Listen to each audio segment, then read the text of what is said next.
Today's chat is brought to you by, well, all of your support. Through the patronage you provide the Focus Fire chat team through Podbean's crowdfunding, we are able to provide you with the weekly podcast as well as the website and other aspects of Focus Fire chat. If you have any interest in becoming a patron of the FFC, please be sure to visit our website and click on the support link. Even a single dollar helps, and for those of you who are already patrons, thank you again for your generosity.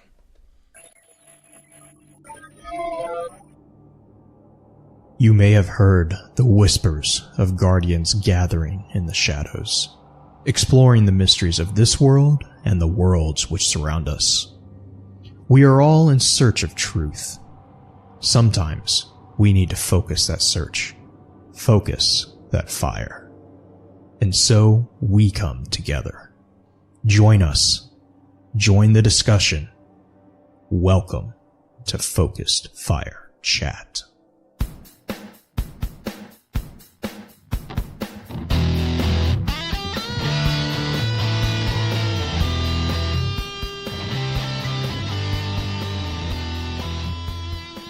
Welcome back for episode 135 of Focus Fire Chat, recorded live on June 22nd over on twitch.tv/FocusFireChat. As always, I want to give a big shout out to our live chat here with us tonight. Thank you so much for joining us once again. Our topic for tonight's episode is going to be a look at Ares 1. But first, let's run through a quick introduction of those on the show for tonight. As always, this is your host, Blue Crew 86. We also have the man who has been said has the voice of a flower, the individual who goes by many names, Justin Sane 0516. What guys do you have on for us tonight, Justin? Gary's one. So this is my one show. I'm going to try to stay up. Oh, man. There was multi-levels to that naming. Apparently. In the parlance of comedy, that's referred to as a reach. One might say a halo.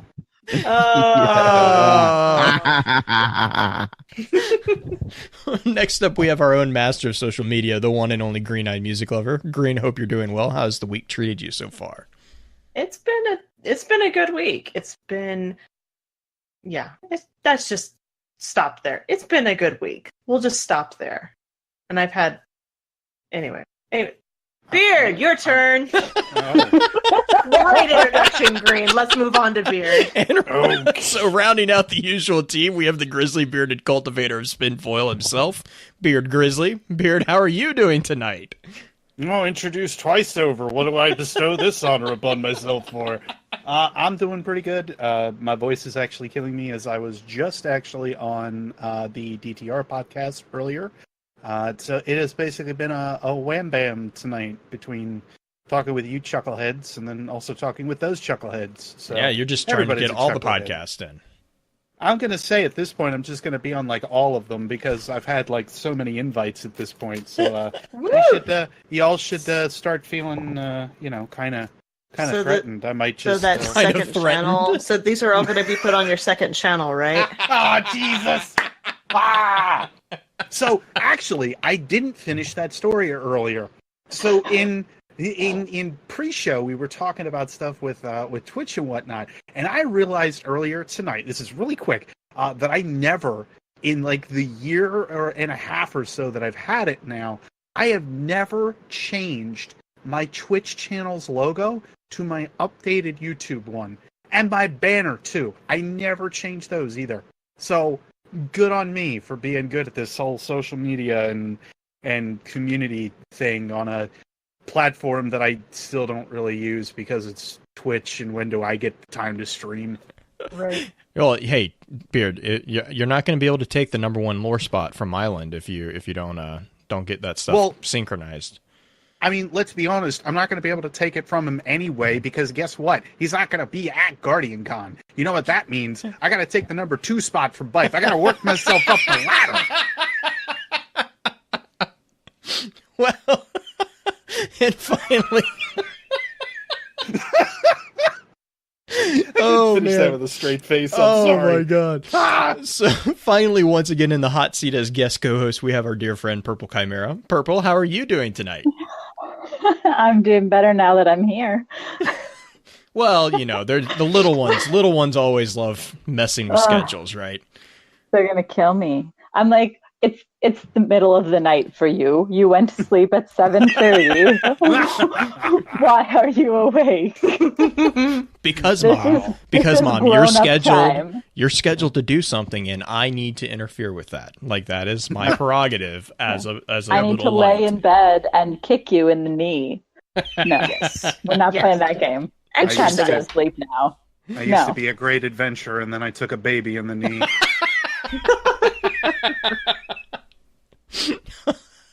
I'm sorry, I'm all about the memes tonight, apparently. I like it.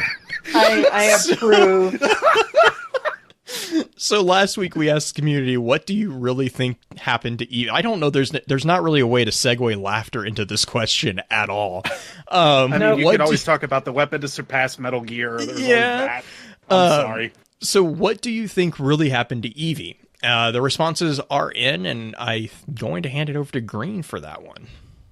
So consensus is everyone thinks Rasputin killed him, even though Rasputin has not been confirmed as said R, Mhm. person named R, but Well, that was thing, like the thing named R. right, because the AI in development. But I've had, let's see here, Alexander one said, personally, I feel she was pushed down the stairs, but it seemed a little more suspicious. She was trying to show irregularities in the R AI, so I feel that R is maybe responsible as well, causing something to happen in just the right way, as simple as a liquid spill. And there were a few others. I did have some more creative ones, like from Baby Ryan I May, which kind of made me giggle. Aldrin did it. It was all him. JK was Rasputin. So, consensus All right, then. is We want Aldrin They- back, not like this. Not like yeah. Talking about before show stuff for sure. Oh my goodness! Yeah, Tonight it's- is gonna be a night. It is. But most people think Mihailova, or however you would say it. I'm not very good with my Russian, so I'm sorry for anybody who is a Russian listener. They say either she did it or Rasputin did it, and most people are pointing to Rasputin keeping Mia out of it. Miha. You Yeah. want the spin foil answer? We'll get to the spin foil answer, sir, when we get to that card. Oh, I know, and it's gonna be a good one. Yeah. I'm excited. I would hope you are, considering you had a hand in it. I did. Well, so as always, we love seeing the feedback from that, and also from the top 3 series that we kind of launched last week. The feedback has been really good for those. So love seeing that. This week, the question to the community: Did we finalize the form of this question? Because I know we were kind of going back and forth on this one. Because we were talking about, because next week's topic is about exos. And something that was brought up in kind of our personal chat from both Purple and Beard was bringing up Fellwinter in particular. Mm-hmm. And which makes me think, okay, Fellwinter and Ashraven don't have numbers assigned to their name, because is that really their name? Essentially is kind of the bit. But if that is really their name, what could be a reason why they don't have a number or something like that? Well, we know that Ashraven took the name Ashraven when she joined the Iron Lords. So and that's kind of, I think, because she was kind of the one that we had always kind of had that question, or I had always had that question, and she kind of confirmed that the Iron Lords, I guess their title or their name wasn't necessarily their name, which kind of begs the question. Right. I mean, do we know any of the actual Iron Lords' names at this Saladin? point? Well, I mean, is that just Or is it Salad Bin? Salad head? Salad Bin. Salad bin works as Salad well. hands. No. No. No. PG-13, No. like PG-13 No, is you- the worst no. here, man. Come on. No. I'm sorry. Giggle, giggle. Do not Google search that. Do not. There are several things that I will tell you not to Google search. You're gonna do it anyway. I already understand that. But do not, for the love of God, do that. Number 1 is snake boop. Don't look up. Snake poop. Oh my god. Oh, we are silly o'clock tonight. Yeah, I'm gonna say, what time is it? Silly o'clock. Yep, we're done. Moving on. I mean, like, I think that's a fine one because it derived from the question about the reset since collapse, right? Is that Right. how we Yeah. got there? That wasn't like another one. Like, are there any resets since the collapse? Or have they always been at whatever number they are? Mhm. Which there are a few threads, if you know your vendors in particular, that could point to that there may have been resets since the collapse. I like that one, but that's just me. Right. Okay, but here's another thing with the whole like Iron Lord's name issue.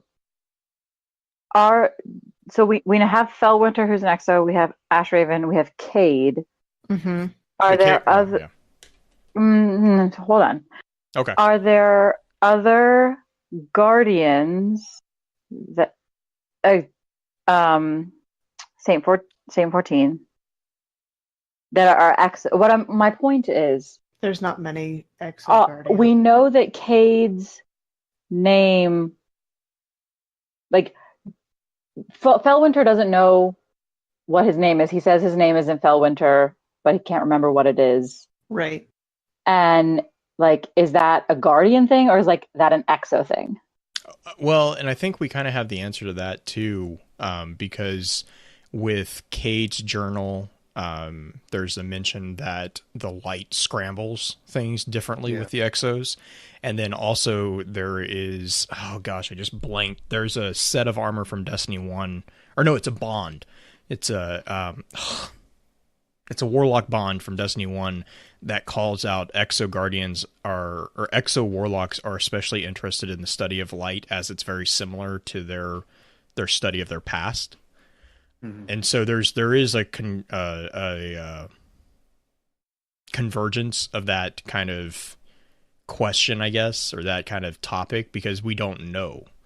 It seems that the Exo Guardians might have more memory of the past than regular Guardians, or human and awoken Guardians.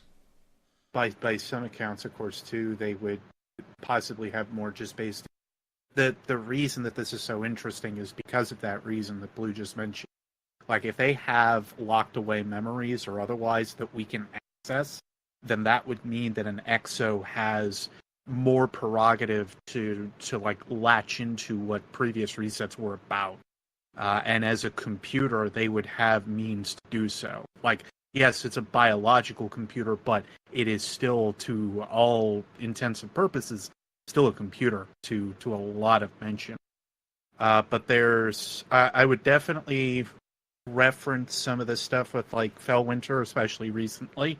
I will give that one hint now. I will also give thought towards like Cade's journal. And if you're looking for anything else, double check into like Warlock Thanatonautics, as well as also some of the other EXO cards besides. There's a lot of juicy bits in there that have actually been called back, in addition to some of the stuff we talked about last week on the Fry Show. So are we going to boil the question down to what? Because we're referencing a lot of things. Well, I'd almost be curious, are the Exo Guardians the only ones that outside of Warlocks can do Thanatonautics? Is that like have ability to access prior? Because we know from prior risen accounts, right? Because we know Exo 2 that he's not a Thanatonaut, and he's doing what Thanatonauts do. Well, yeah, the shooting himself in the head. Go stand by for what was it? The Banshee face laser card. And the question is, does Ghost actually do anything with it? Well, that starts getting into some other curious. I'm going to shut up before I keep talking. So, do Exo Guardians have, or well, how would you phrase that? Do Exo Guardians have more access to prior risen memories than other Guardians? That's about as well as I could think to word that. Yeah, I would. I would maybe let's sum it up more. How what kind of memories does an exo have? Okay. Is it just laced towards like the stuff that is carried over from the human sense, or is there more that is latched in prior with the collapse, etc.? And even then, how about dead exo? Can we access them in any way? Can we power them back on in any way? Those are just additional logs that I think could kind of tie back into everything. There's some extra food for thought for you. Yeah. Sounds good. We ready to do some lost loring? Yeah. Mm-hmm. All right. Well, so as usual, weigh in on that, and then let's jump through a really quick intro, and we'll get right to it. In our last episode of Focus Fire Chat, we discussed the Fry Files. If you ever miss an episode and would like to catch up, please be sure to check out FocusFireChat.com for archives, articles, and links to the other aspects of Focus Fire Chat. If you don't mind, please rate and, if you can, review the show on iTunes, Podbean, or whichever podcasting app you use to enjoy podcasts. Reviews are extremely helpful as they not only let us know what we can do better, but help us stay up on the charts, which helps others find our amazing community. To those of you who have already taken the time to leave us a review, thank you once again. As many of you already know, Focus Fire Chat is a cross-community gathering, where the intent is to offer a week-long, in-depth view of a particular subject from within the lore of Destiny and other games. This chat begins every Tuesday morning and runs until the following Tuesday, with topics decided by the group via a poll that begins every Friday and ends on the Tuesday morning of the new chat. Every Friday, at around 10 p.m. Central, we get together to stream a high-level summary of the previous week's chat for those who were unable to participate.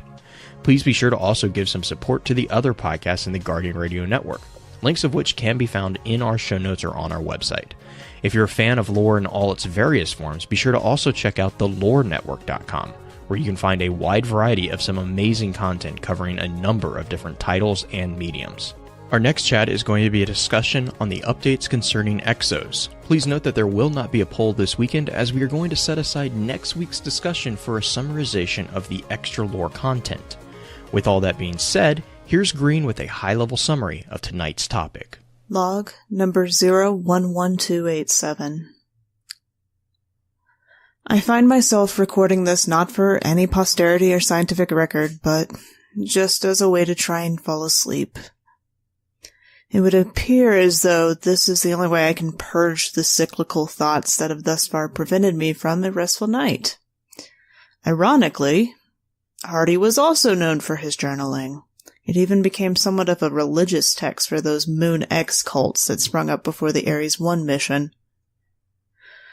Oh gosh, it's been years since that first encounter, and I was only a child at the time. Now, by the old standards, I should be senile and descending into madness with age. Yet here I am. Even Hardy still survives. A 99-year-old man who seems to be untouched by time cognitively. The team that walked into a rising wind. Infamous words that Hardy himself would later admit was a gaffe. Indeed. A loss of human self-sufficiency. Oh, how history has shown us that this is said about every significant technological advancement. Huge leaps in technology tends to lead to, well, the thing that has me worried, tragedy. Immense tragedy. In the 20th century, through mathematical breakthroughs that would be child's play today, we managed to utterly destroy 2 major cities. I mean, lay them flat. I'm afraid of what is to come. I'm afraid of what has already passed. There was a cost in gaining access to this thing.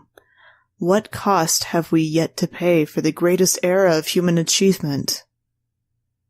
Logging off. Before we jump into the information and thoughts that the community had about Ares 1, however,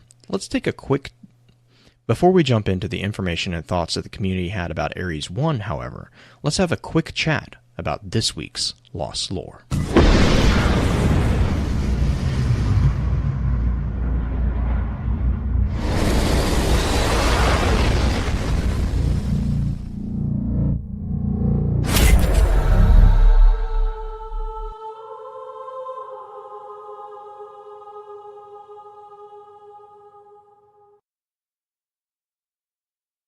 All right, so I think for Lost Lore, we should really probably touch back on some of the old grimoire from Destiny 1, which, I know everyone really wants to go back there.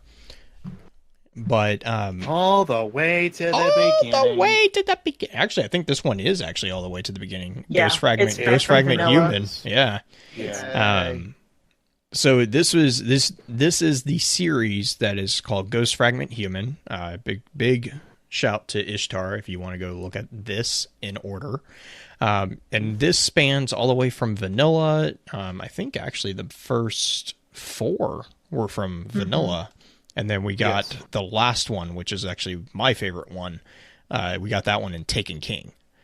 And actually the last one is the one that kind of almost deviates from the first 4, which the first 4 are tied directly into Ares 1 as they were from the diaries of Hardy, who is the pilot. Green and Beard, I know you guys are kind of the ones that have really kind of dove into this particular week's topic. So I'm going to kind of actually give it over to one of you. Green, do you want to take it? Sure. I'm going to be talking a lot, so yes. I know. Well, that's why I was trying to be nice about it, Beard. Saving Beard's throat for a little bit later when he's really going to need it. So, Ghost Fragment Human. That is After Dark show material, sir. Do not go there. Speaking of which, if you ever wonder if the Focus Fire Chat family gets a little crazy, we do. You have to be in live chat to hear it. So stay after, or come and listen to live chat and stay after the podcast. Then things get a little wonky. Fun fact. So Ghost Fragment Human. Takes place before the Ares 1 mission. There's some tidbits in here saying like, hey, the crew of 3, Mihalova, Gao, and himself.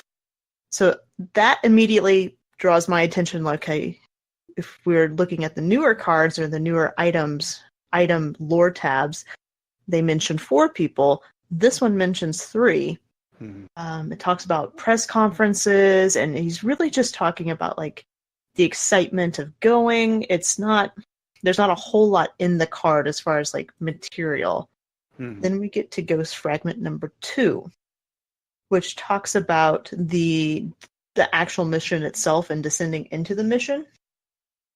And it gives us an idea of what they went through to get there, and the kind of the intensity of it, because they're on Mars. There's a 20-minute round trip light speed delay for any sort of relay, so mission control couldn't help them. They had to actually do everything on their own to land the rover, or not even the rover, the shuttle, the pod, whatever we're going to call it. Landing craft by all technicalities. Yeah, exactly. Yeah, they end up they have to abandon a couple different spots and bring it in on their own. Kind of the line that sticks out to me in this one, besides the "we're walking into a rising wind," which is the line I referenced in the summary, is the Kiao brought us in, Mialova brought us in, I just flew the ship. So that also pulls up some questions, because in the newer cards, Kiao is more he's a pilot-esque type thing, like he's doing the calculations. Is that what he's doing? Because there's some slight miscommunication going on with that one. Chow's a navigator, Hardy's the pilot, and Malilova, as we now know, is an engineer. And she's basically just there to like work on everything. She was the one that ended up kind of tying in that I think it was Engine 3, if memory serves, without looking at the card, that went critical, went out, etc. He was the one that was basically in charge of looking over that, along with, as we now know, a couple other things, which we'll get to. But Chow's whole main thing was just being a navigator and figuring what the best point of entry would be for Mars, especially with the Traveler's influence already having an effect on the atmosphere and so on. It made entry very difficult, which, again, we'll kind of get to a little bit further here. But that's the main idea between their roles, you could say. Yeah, for sure. Then we get to Ghost Fragment Human 3, which also talks about the landing and the walk, essentially. Mhm. The most notable thing in this is they talk about probably two different things. The fact that you've watched it, everything was recorded. I think you can get it in full immersion now. That phrase right there, I think you can get it in full immersion now and fly around like a hummingbird. That stands out to me because there was that huge theory for such a long time saying that all the different camera angles and all the different things that you get in that first cutscene in Destiny 1 was multiple timelines. This kind of helps settle that in the fact that there are different perspectives. And this acknowledges, yes, you can see different perspectives. Still don't know exactly how they got that, but you can get the full immersion version of it, which we may have been watching that at the beginning of D1. Second point with this one, talking about using rifles, walking with rifles, and the cognitive changes that happen to them being in the terraforming winds or whatever the Traveler was actually doing at the time to help quote-unquote terraform, or at least not make it habitable to where it has an atmosphere that we can survive in, I guess is the best way to say it, because it's not really a garden planet by any stretch of the imagination, Mars, except for at one point, which that's a whole nother conversation. It's a whole different ball of wax. Yeah, for sure.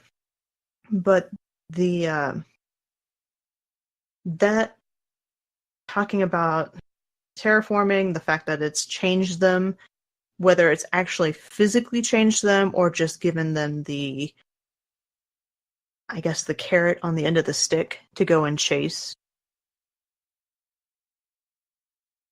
That's that card. Yeah.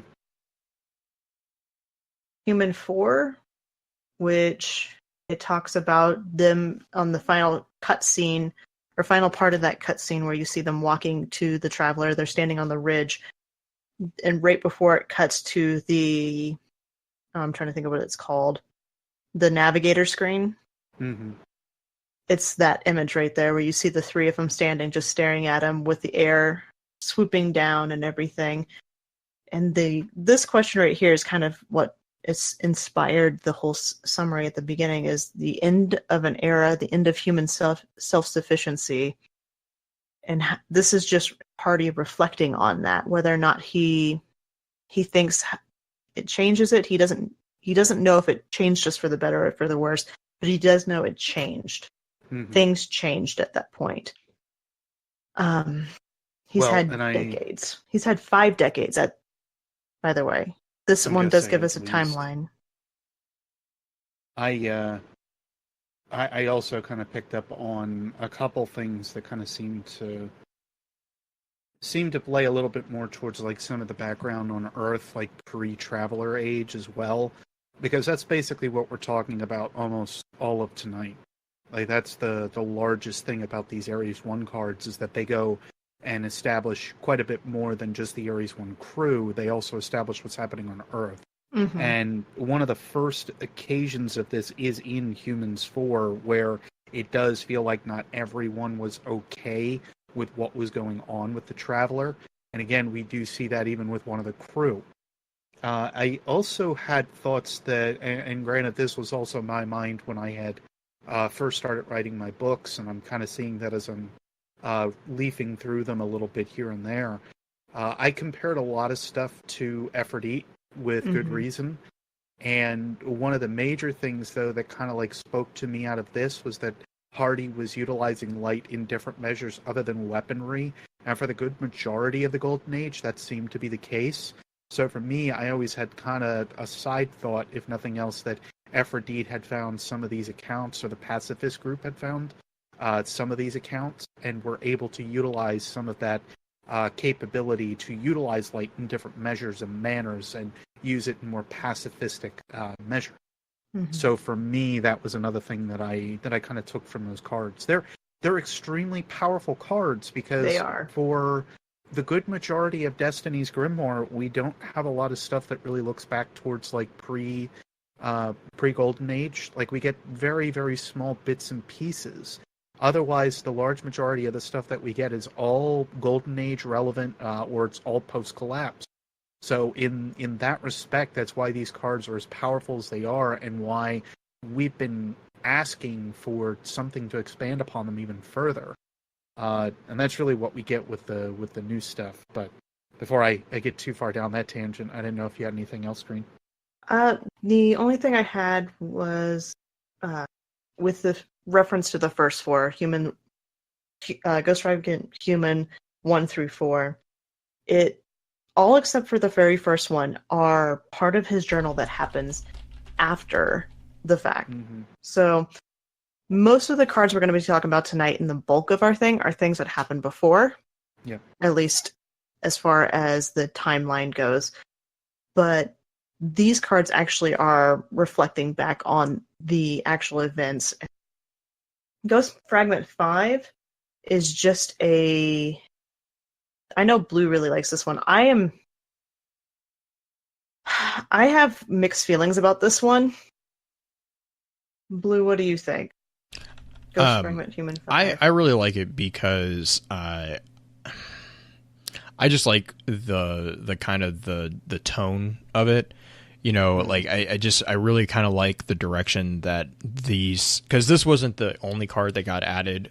Ghost Fragment, there was one card for each race given. Yeah. In the Taken King. The Exo one is also another one that I absolutely love. The Awoken one wasn't bad. It's just it wasn't my favorite of the three. Actually, my favorite is actually the Exo one. But the human one, it's just that fascination with hope that really draws me into Destiny. This is kind of putting that entire feeling into words. And it's just the way that it describes it is such a unique description. Like it talks about hope churning beneath the skin, you know, assuring there was a place besides, you know, and just that the entire concept of hope in the face of like all this chaos and the collapse, basically. But it definitely does not strike me as a part of the Ares story at all. Like, right. That's what I was going to ask you. It's like, do you feel this actually has any reference to the Ares 1 story? Because out of the 5 Ghost Fragment humans, this is the only one that doesn't.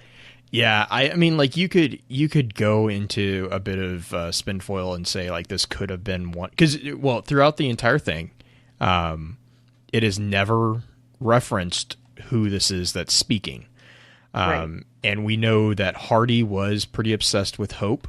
He was a very hopeful individual. So I mean, I've seen some theories out there that this is actually Hardy himself. You know, and I can't say it's not. I don't think it is, but given that we really don't have, you know, an established timeline, I can't tell you that.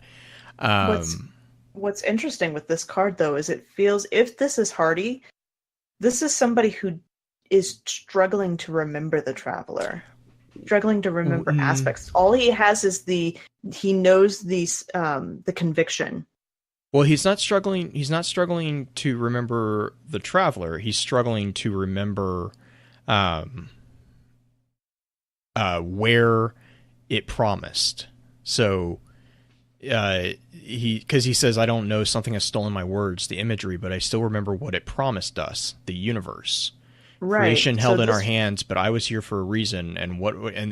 And so I'm almost like, if like a Guardian. It does. It also sounds like if this is Hardy, maybe these are the after effects of a human living 3 times as long as they're supposed to live. You know, I mean, there might be a limit to where how long the brain can actually, even with light, hold up. And there's a lot of different possibilities. I mean, this could be one of the, you know, well, it's not an exo, I'm pretty sure. I mean, it could be an early version of the speaker. I know there's been a few connections between Hardy and the speaker. You know, and again, I mean, it's all supposition. You know, and it's right. So what I know is not supposition is the tone of the card, and that's really where like my fascination with this trilogy of cards comes from, is the hopefulness, and then like this kind of like this echoing bitterness that's just kind of whispering in the background. It's like it's hope, but it's not pure hope. It's like this hollowed hope. Which is it's just, I don't know. I find that is like one of the most interesting dichotomies in stories, are the people who really should have no hope, but are like forcing themselves to hope, or like are trying to find that. That's, to me, is what makes for a really interesting story. So I don't know if that answers anything, but I mean, that's why I'm kind of interested in it. And to be fair, like, you have to, I would say you almost have to read like the final card of each race as well to, I feel, put it in perspective. Because for me, I follow a common theory, I think, that's out there to say that if you chose a human, an exo, and a Woken, these are your guardians waking up and feeling these feelings as they do wake up. That was kind of, I agree that kind of felt like that was the intent. And I don't know if it is by any, I mean, like, I don't have any, confirmation on that, but I definitely know that I have thought that as well. Right. And obviously, of course, we're putting in a lot of theories on just one card, but that's again to kind of show the power that these cards held, and just to show how important this one in particular, especially, kind of turned into for the sake of storytelling aspects towards our guardians or otherwise. Like, there were so many things that in bits and pieces that all of a sudden you read 1 through 4, and then all of a sudden you get to 5, and it's this disconjoined feeling from what you're already used to with the other humans cards, and it's just it's a very powerful disconnect, because all of a sudden you're thrown from one world to the next. And realistically, that's kind of what happens, because you're going from pre-Golden Age era now all of a sudden to post-collapse, where you very well are being resurrected by your ghost. So to me, that's always been like really powerful imagery. Yeah, and the other thing Pins actually brought up, Pins said it a lot more succinctly than I was saying it, but he brought up the other point is, in Destiny 1, one of the most predominant and important underlying themes of the entire game was hope. And that was like, I mean, that everyone who was on the production team and Chris Barrett was very big on, this is the difference. I mean, and if you played early Destiny and then played like Division, for example, I mean, I'm not trying to say one's the better, but the sense of the games were drastically different. The tone of the story was drastically different. Division was kind of, it wasn't necessarily hopeless. It was a lot grittier. It's actually personally, that's actually why I didn't play the Division really, was because I didn't really like the feel of the story. Whereas Destiny was all about like this faith in something better. Like it's not here. We're not in, it's the whole Winston Churchill quote, if you're going through hell, keep going. It's kind of the sense that I always had with Destiny. And then, with Age of Triumph, we kind of saw that culmination of that whole thing. And of course in Destiny 2, it kind of resets the cycle. But that's the other thing for me that this card really kind of brings to a head, is that importance of hope within the overall story. But that's all I got. Yeah, that's honestly the best way to kind of, I think, sum it up, to be honest. And I know that also led to some other theories about like the speaker being right. Yeah. And there's, oh my gosh, there's so many theories about Ares. Like Ares 1, and to be fair, for the longest time, to kind of jump into that, to kind of use that as a segue too, for the longest time, this was almost all we had. I mean, this was like really the only thing that we had that had a lot of meat on it for about Ares 1. We had a few clips, and we had, I want to say we had a few flavor texts. I'm not remembering completely. But I mean, what I remember about Ares 1 from Destiny 1 is these 4 cards. Like this was literally it. Well, and this is also the absolute beginning.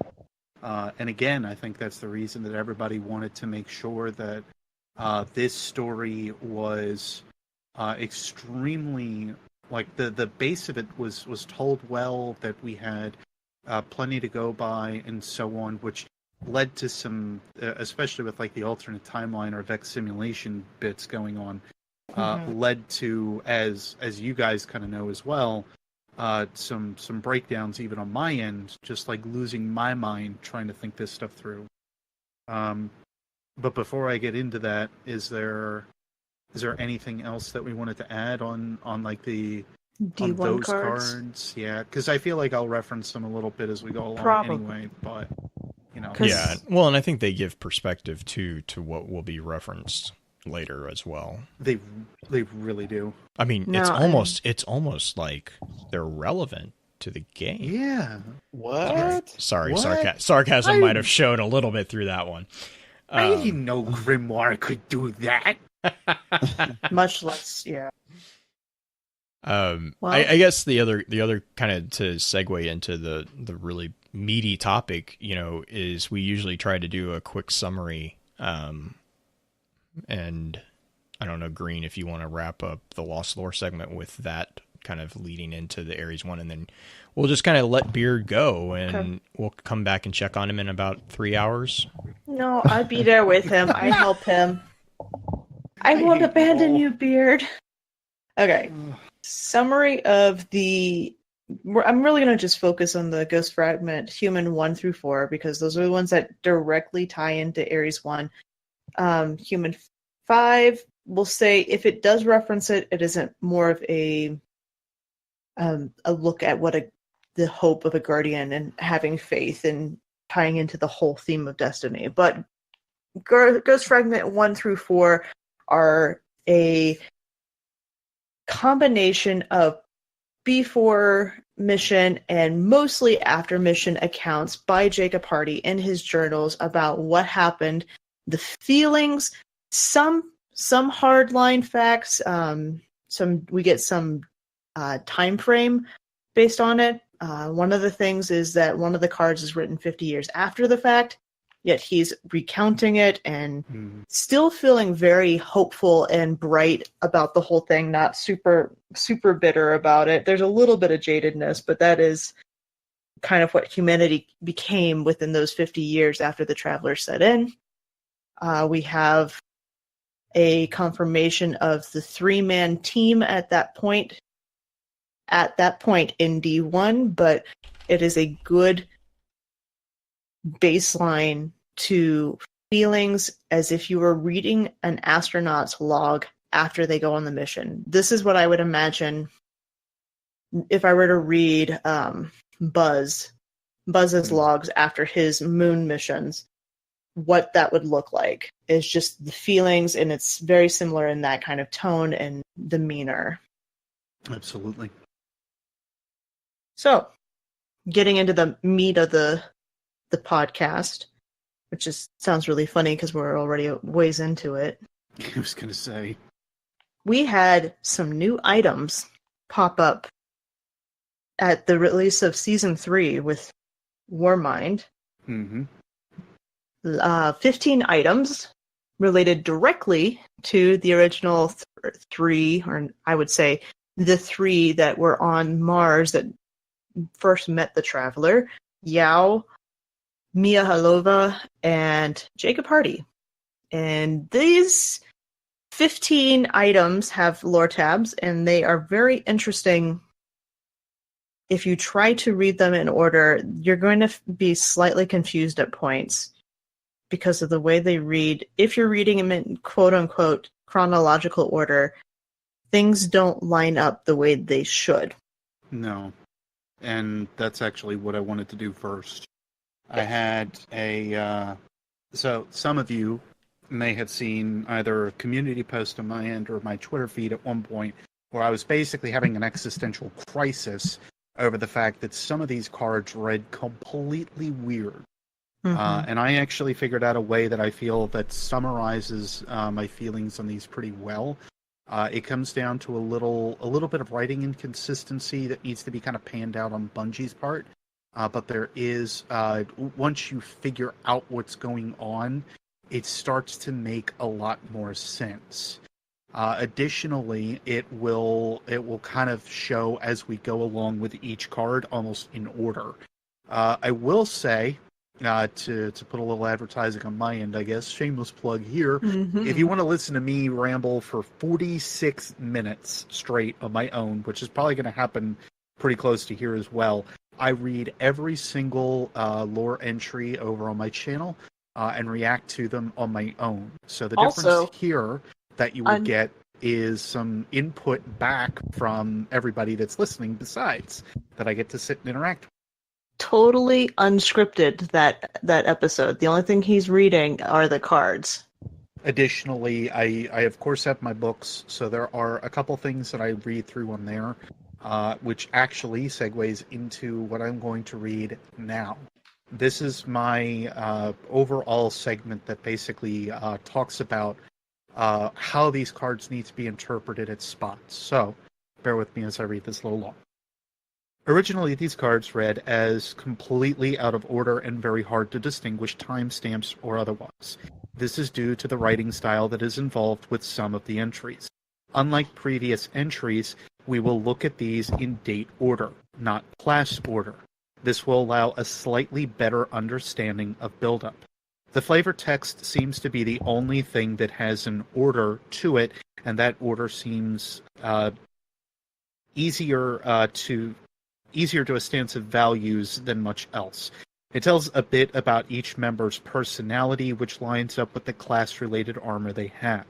Additionally, reading these like a movie told in first person musters a better understanding of the delineations that exist. Imagine the narrative of Deadpool's first half, and then it cuts around back to the current events. Most of these logs are also supplemental, which carries that they are to enhance or shed more light on a story or series of events. So the largest thing, if you're not familiar with what I mean by a Deadpool idea, it's basically that concept of, so you're probably wondering how I got here. And some of the stuff that is here is actually going to read similar to that. Without announcing it so nicely like that. Yes, which I think is part of the problem and why I had that existential crisis that I did. My question to you guys is, do we want to read each lore tab, or do we just want to leave it be to reference as we go?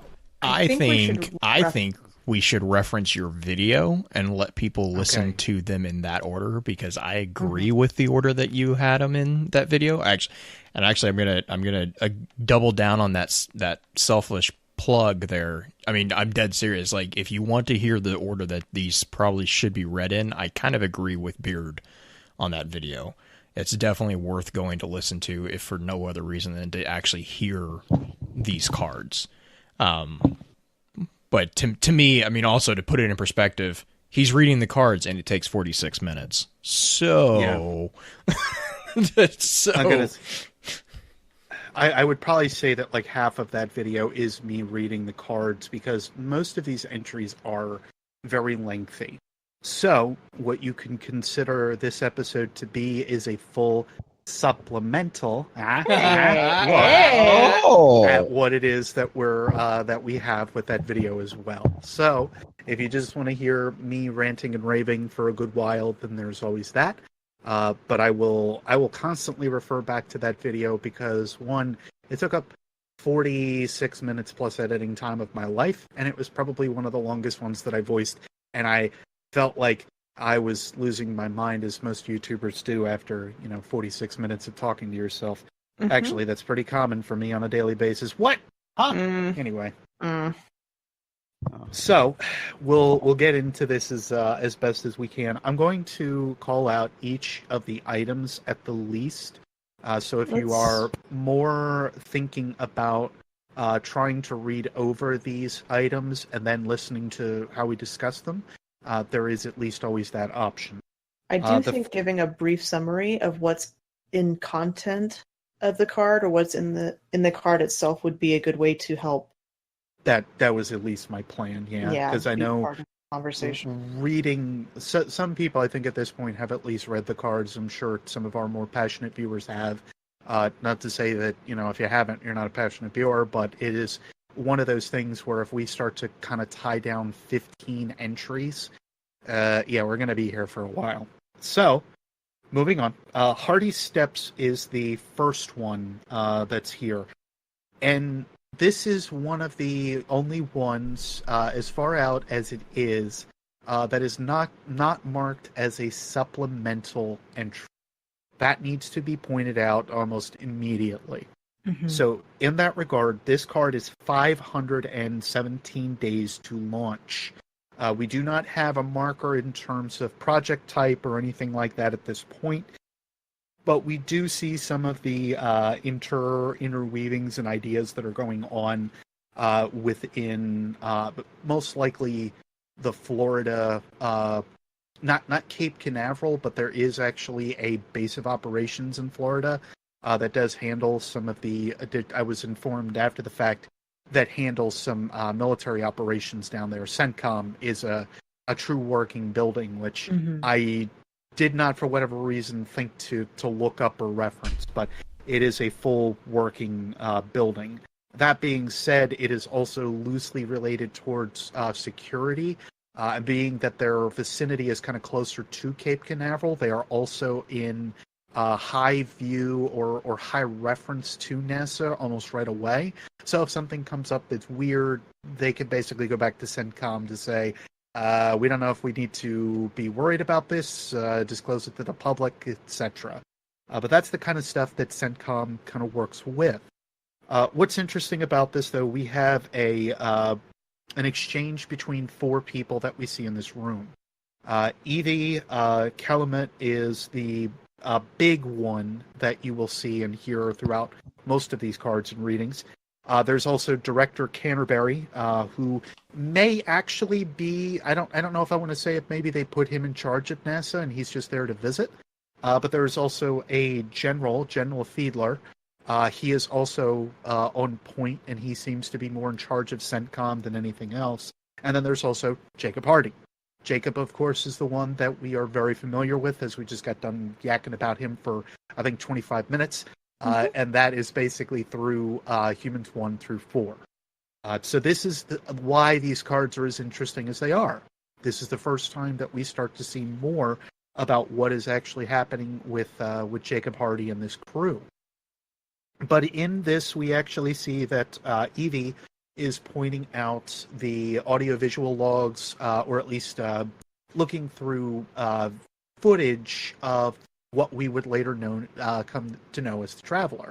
They mark it as Moon X, however, and it is seen outside of Jupiter. The problem with this starts to be actually in the next card or next entry that exists. My thought is that at 517 days to launch, this is when CENTCOM and everybody else is bringing this to Hardy's attention for security's sake. And that would end up being, at least to me, it kind of reads that way. So this is where things come down to your ideas, essentially, on what is happening with these, with the entry itself, and what is happening with the explanations. Meanwhile, what I mean by this, and it's probably going to be a little easier if I explain it this way, Hardy's Journey is the next entry that exists on this one. And this is 480 days to launch. You'll quickly find what I mean by this earlier point of why is it that they're being notified of this at like 517 days, because Evie shows up to a point with Jacob and starts to explain to Jacob to say, hey, we found the Traveler again, or we found Moon X again, I should say. And Jacob's just kind of like, oh, you're kidding me, not again. But they go into a couple of the movements that are seen. We have our first major problem with timing here, and I'm reading through my book here real quick. as Evie talks about time periods between the travelers' appearances. Let's take a look at these. Jupiter is the first known location, which altered 2 moons, and then it seems to blink out for 14 months, and then it appears over Mercury after 1 year and 2 months from initial location, blinks out for another 7 months, and then appears over Venus.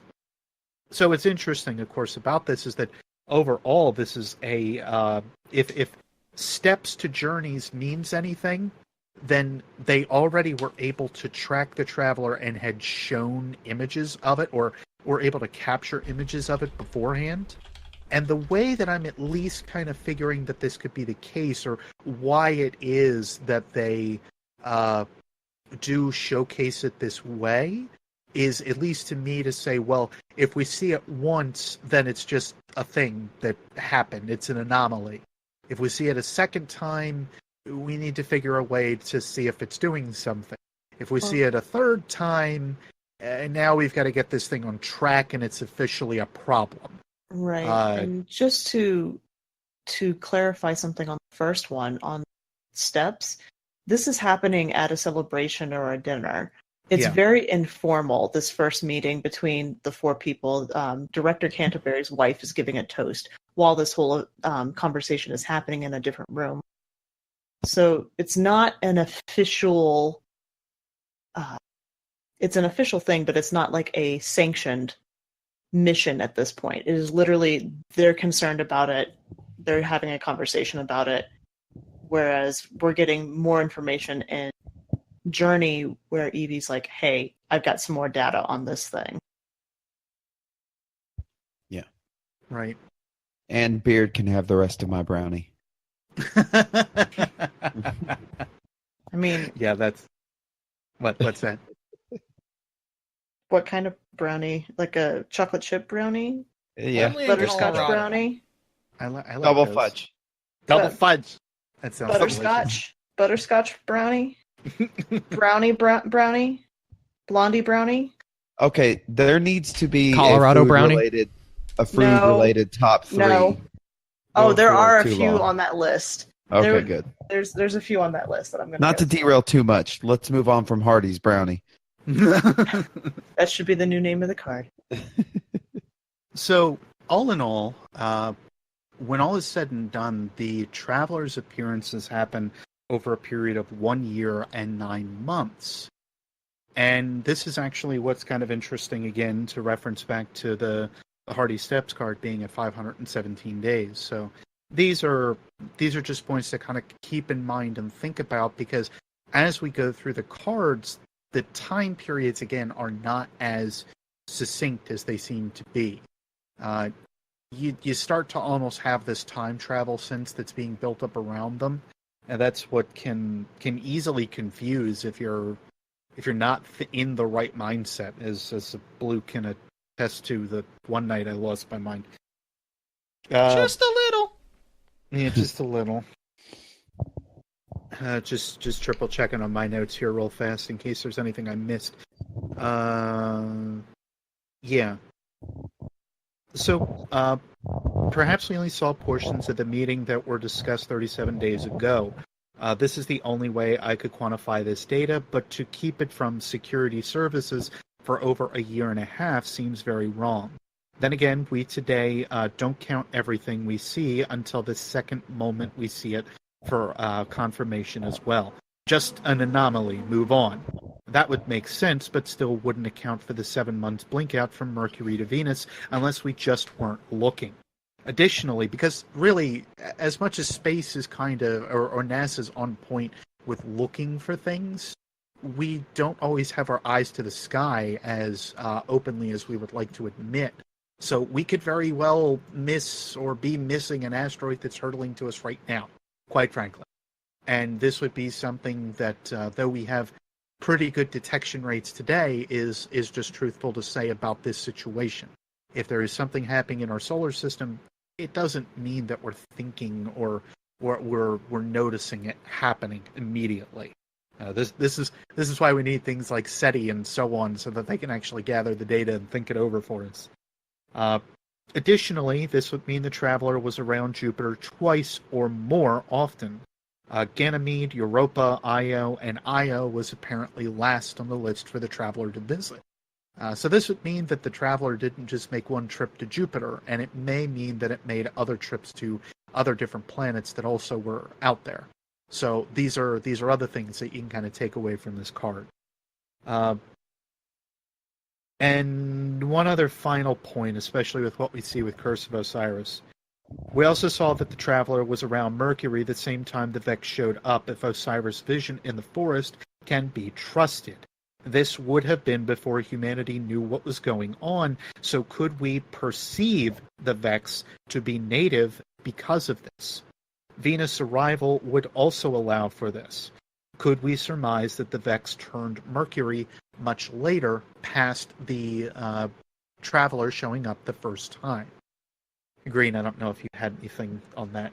Well, okay. The whole was the Vex on Mercury. Are you saying was the Vex were on Mercury before the traveler visited Mercury?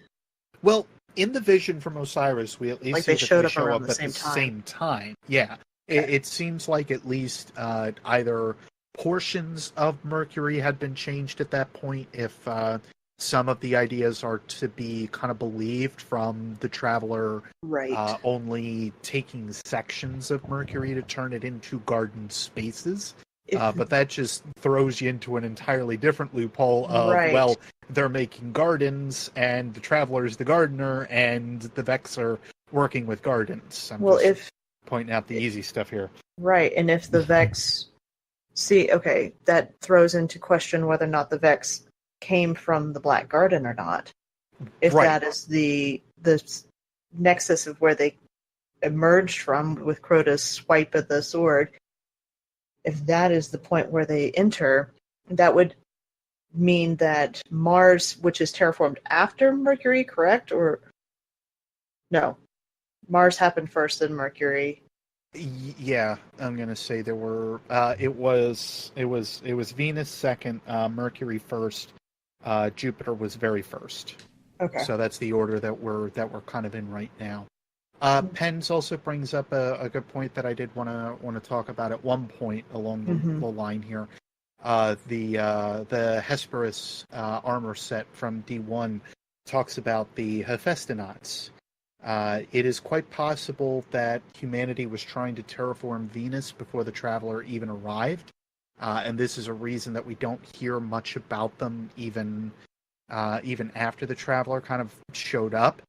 But I would beg that this might be a problem only due to either reaching out further or not understanding terraforming in a larger sense.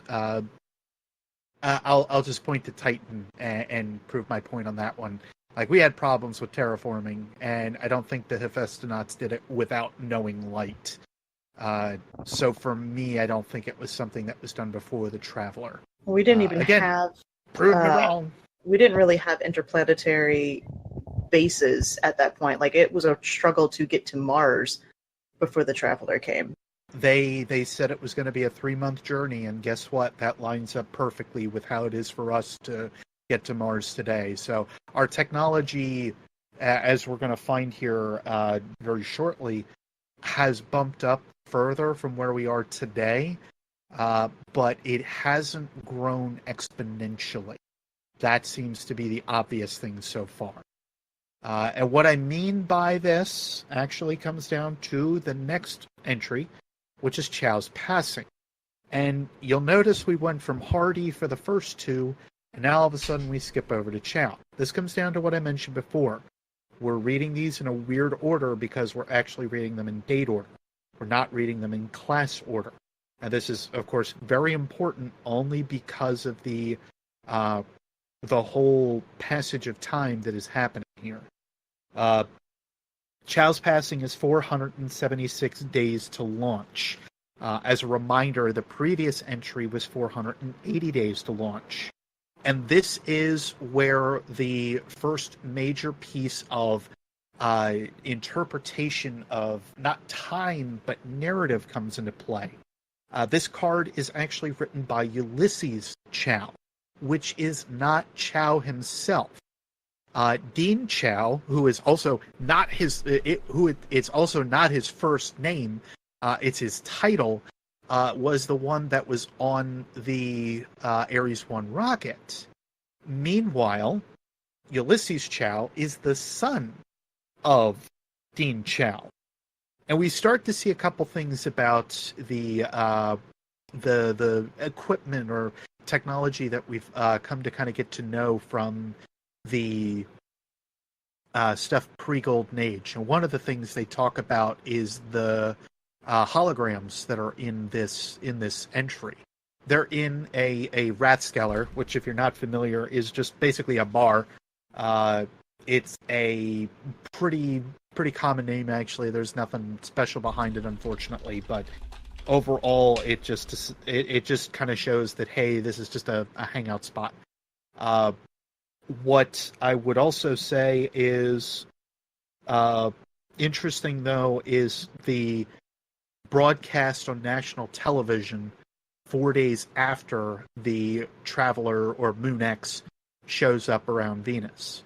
That's again what I wanted to present with 476 days to launch versus the last entry, which was 480.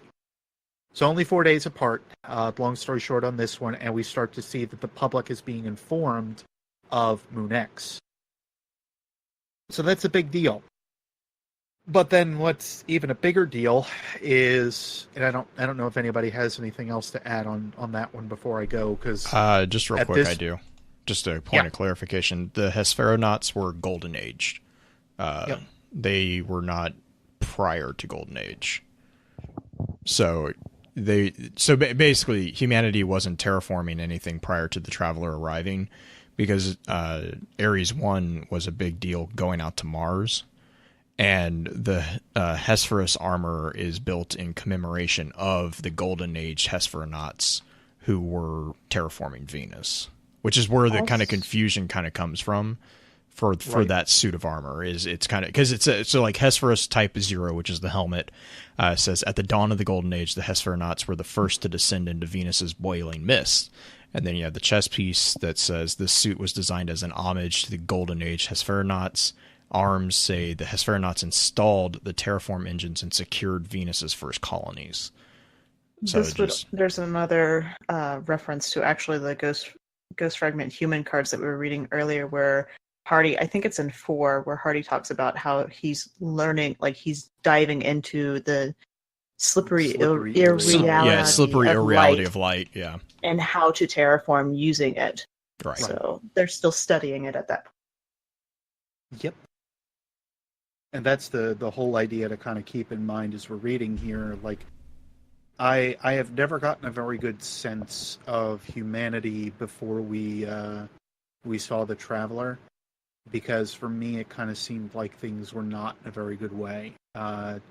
Either pollution had really picked up, or some of the other bits had really kind of, like, we had drained our resources or otherwise, and it didn't sound like it was going very well. It was if we want to reference it, it was a very Dead Space type scenario. And for me, I think that's why everybody was almost uptight about the Moon X in general, and why some were hopeful of it, as we will see as time goes by here. But this was, again, the first time that anybody had seen the Traveler was 476 days from launch of what we will now refer to is Project Catamaran.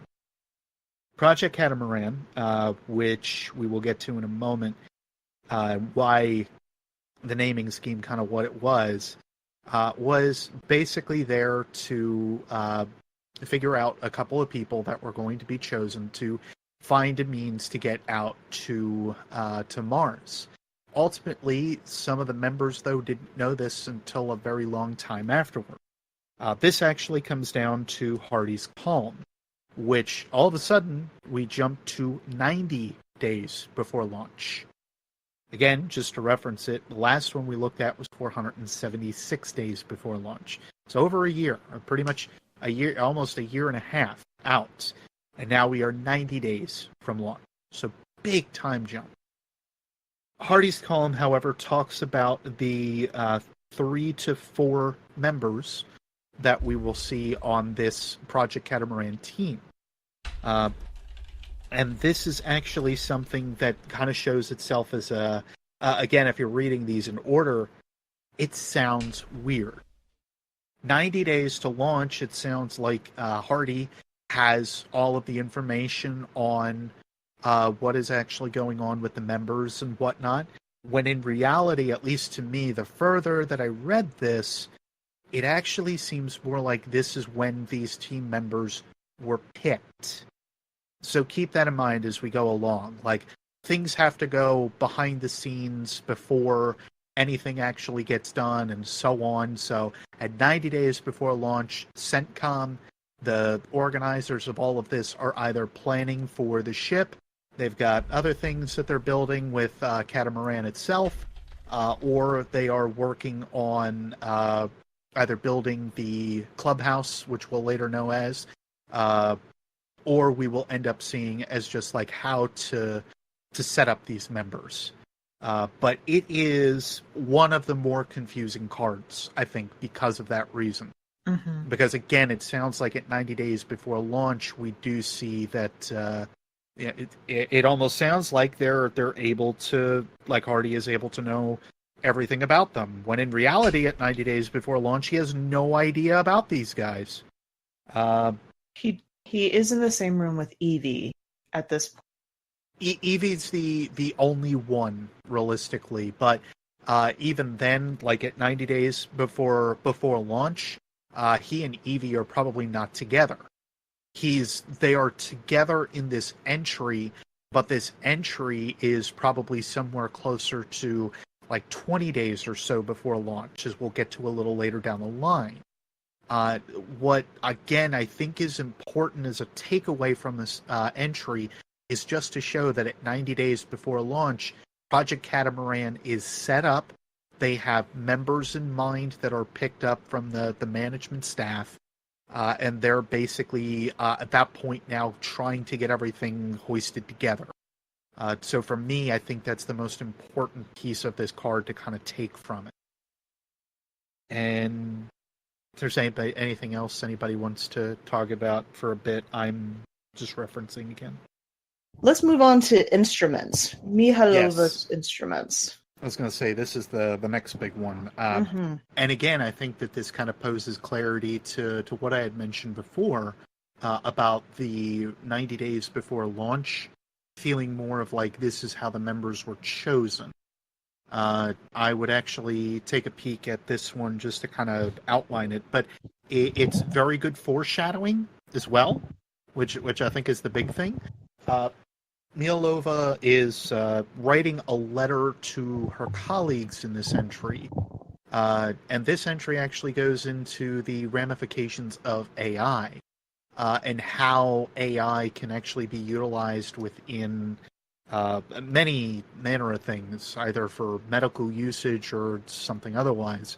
What we also hear is that there was a nasty tsunami that had just happened with, I think it was Japan again, and it seemed like they were trying to figure out the variabilities of how AI could help with it.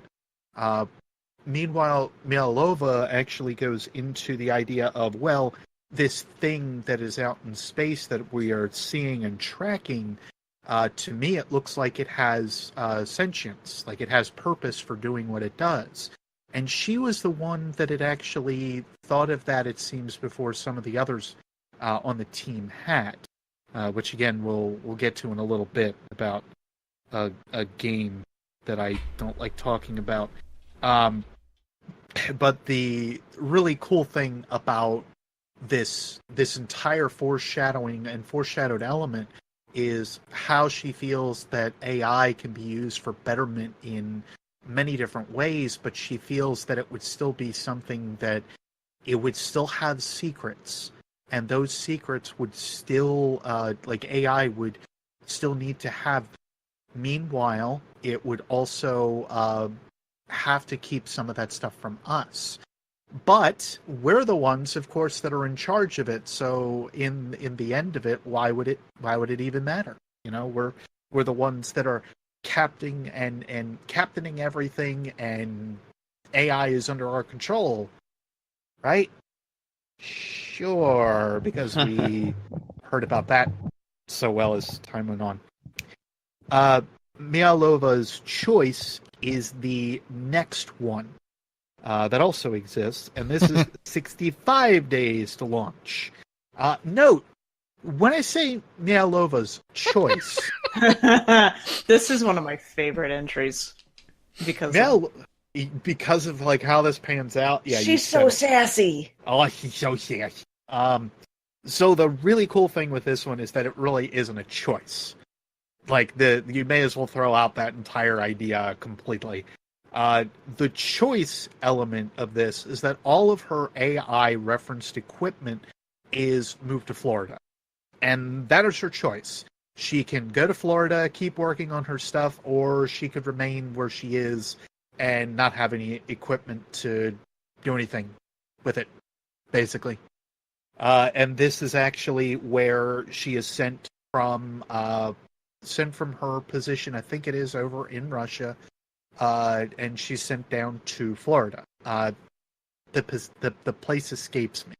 Because I know there are two. There's a university that is mentioned in the previous entry, and there's also a full spot that's referenced that I did not write down. Apparently, the university is Nicholas in Alexandria, which is Russia. Okay. Yep. Yeah, that one I kind of figured. Yeah. Did I? No, I did not. Okay. But yes, all of her equipment is moved to Central Command or CENTCOM. And at that point, it is basically just thrown out to the wind, and she basically has to follow. That is her choice. So always keep that in mind. Here's a question for you. Yeah. How much do you... Okay, reading these cards, and reading them for a first time, because we've had this debate multiple times, especially when we first had them. Reading these cards... How much about this Project Catamaran does she know at this point? Because she doesn't even look like she was signed on, but if you're looking at the 90 days before launch card, the Hardy card, she's been working on it begrudgingly. Like, she doesn't want to talk to any of the other team members because of they're below her intellectual level, according to Hardy. So, but she's already established that she is doing the AI for the team, or they have already established it. I actually want to get to that here as we kind of go along, but it'll be later in the entries. I want to revisit that entry because I think it makes a lot more sense, again, if we reference it a little bit further down the line, but not necessarily for the reason of the team members and what's behind them, but more as a narrative device to show where it fits within the rest of the entries. Because I think that's the major question, right? Like, that's a big question. But the first time, no, I had to reread these like 15 or 20 times before everything really finally started to sink in. And even then, it was after a stern talking to from Blue before I really started figuring out what was, finally figuring out. At like 4 a.m. Yeah, when I was like already freaking tired because I was up for like 3 days straight trying to figure out what the heck was going on. Days I do not want to revisit. But keeping Green's question in mind. So Green's question is ultimately how at 90 days beforehand, again, are they able to work on these projects but not be really like working with, etc. That's the kind of stuff to kind of keep in the back of your head while you're reading, or at least thinking about the rest of these entries. Hardy's orders is the next one. Mialova's choice was 65 days to launch. This one is 63 days to launch. So it was 2 days separated basically between the pick for Mialova and Hardy.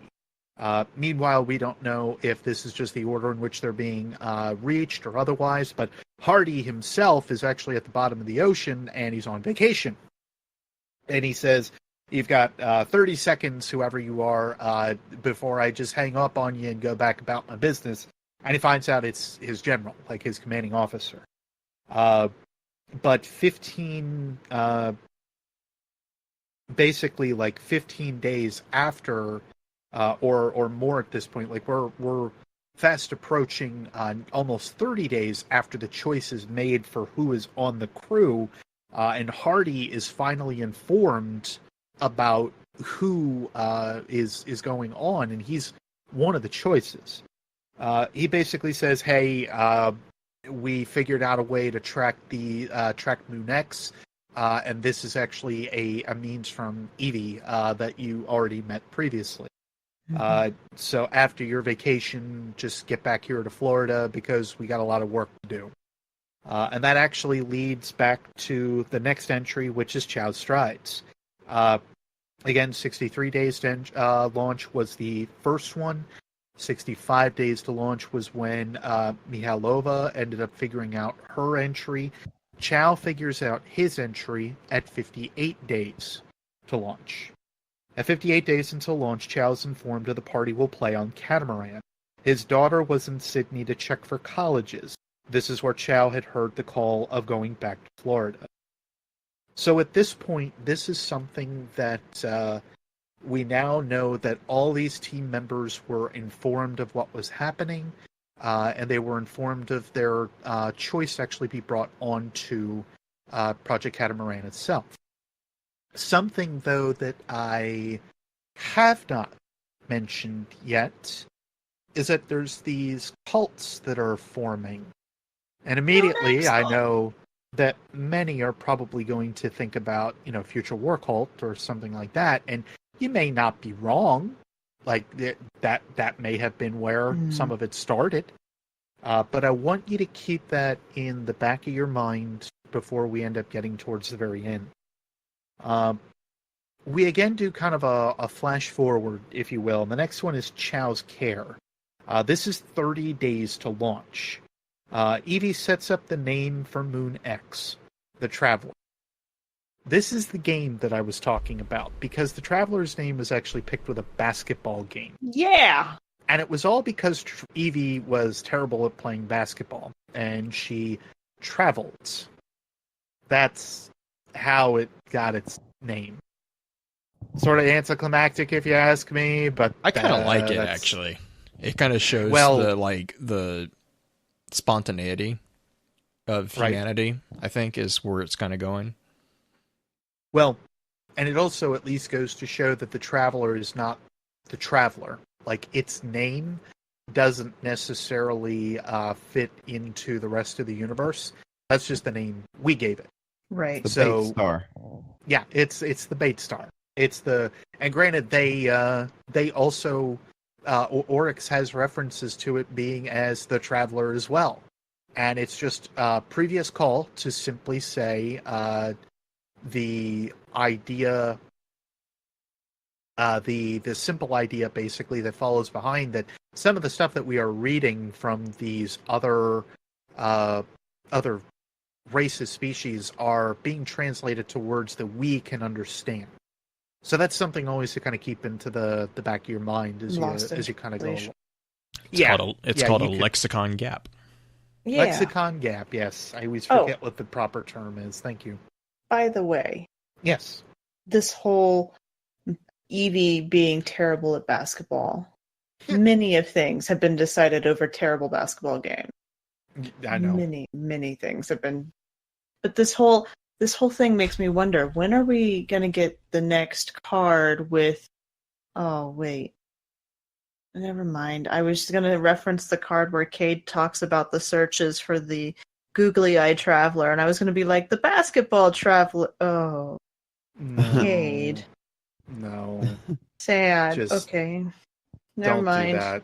Don't do that Sad. to yourself. Oh, Stop. sorry. To reiterate, it is a lexicon gap. It's also a lacuna. That's the Okay. word I was thinking of. Yeah, that's another good one. I wasn't trying to be funny.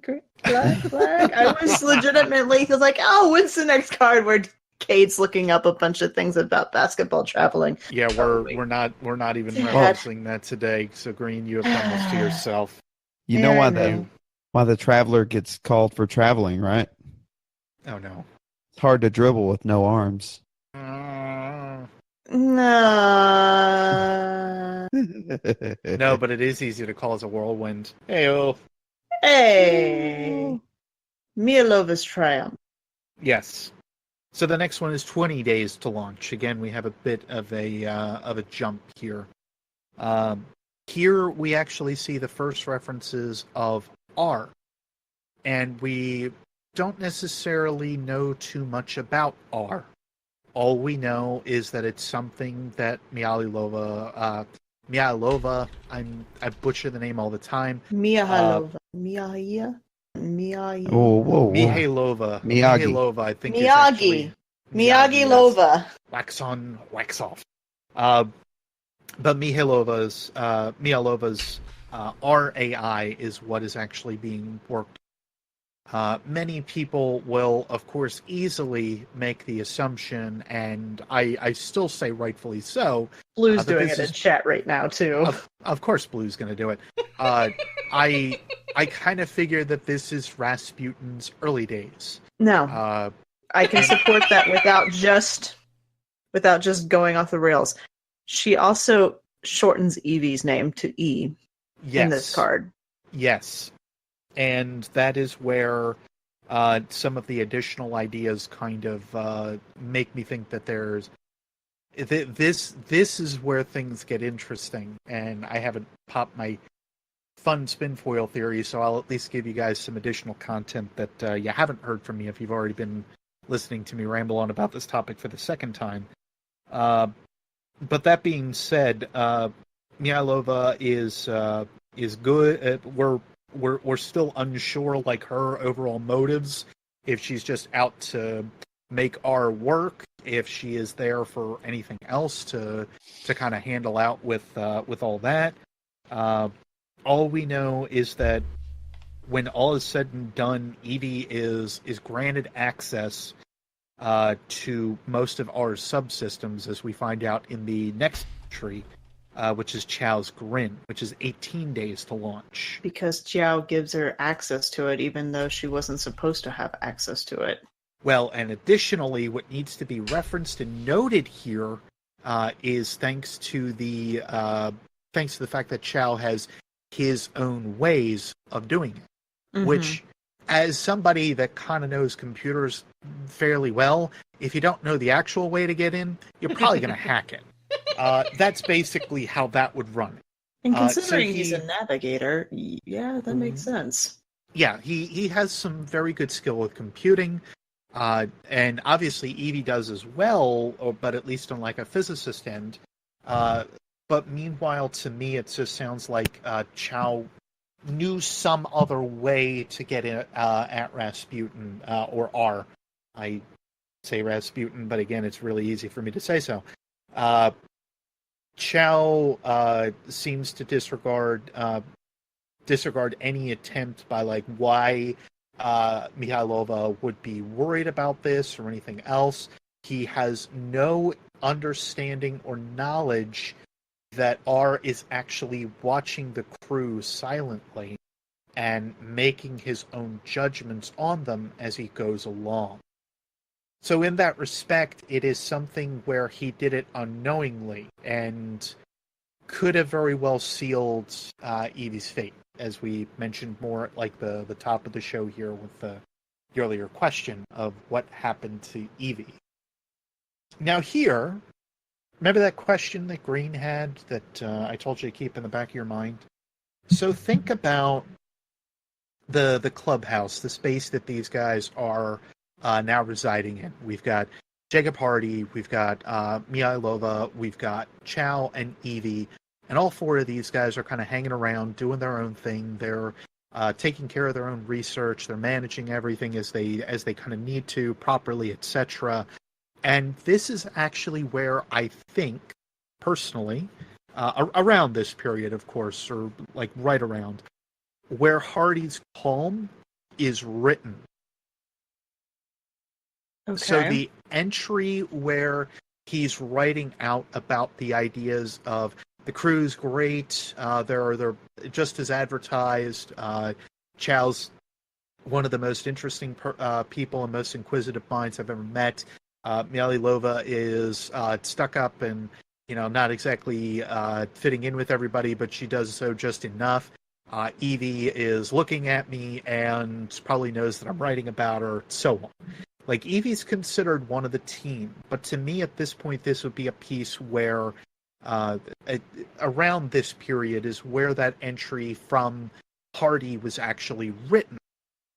Again, the reason I feel that 90 days to launch and why they kind of had it streamlined therein, it comes down to that narrative tool. Like, at 90 days before launch, the team is picked. Mm-hmm. But Hardy doesn't write this entry until somewhere around, I would say, 20 days to launch. So it could be read in a couple different places, and it has a couple different meanings. But that comes down to interpretation, and at least to me, that is how that is interpreted. You could argue that this is the only that Hardy's Column is the only entry that really doesn't fit the mix. But there are so many explainable elements to it that I cannot see that being the case, especially with how many of these go back and forth between how everything is kind of explained. I didn't even get into Chow's strides and how that's hard to decipher and kind of difficult to figure out. I wanted to glance over that as much as I could because that one, in and of itself, is the same kind of circumstance. We see an entry or an instance in Chow's strides where everything is happening after the fact. And that's why I think that a lot of this stuff can actually be summed up as like it's happening in the moment, it happened in the past, it happens in the future, and everything is fine, but it's a reminiscent of. Those are the things that we have to try to muddy through with these cards, and it's the toughest thing, I think, is just looking at narrative perspective as well as narrative intent. The other thing is a lot of these are AV recordings. Yes. And some of them, they're all supplemental except for one, which is one of the Hardy cards, right? Like the first one, which is not a supplemental. Mm-hmm. So except for the two Hardy cards, there's only right. two non-supplementals that exist. And some of entries. them are based in dialogue, where you Yes. see back and forth, like the card where Evie and Mihailova actually has a confrontation with each other about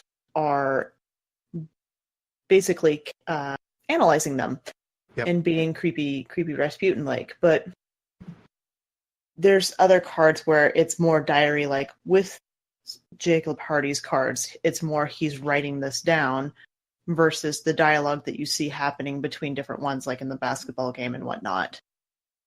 Right. That is something also to keep in mind. Some are videos, some are written. Yes. I did fail to mention, so thank you, Green. No problem. In addition to that, I should also mention to always keep in mind the narrative perspective that exists within them. As I mentioned in one of the earliest ones about like Ulysses Chow and his writings, that actually seems to be like an after the point idea, which we already know from Humans 1 through 4's Grimoire card that the original team comes back okay from meeting the Traveler. What we don't know is like the particulars, and I think that's why I still like these cards, even though I know the outcome of some of it.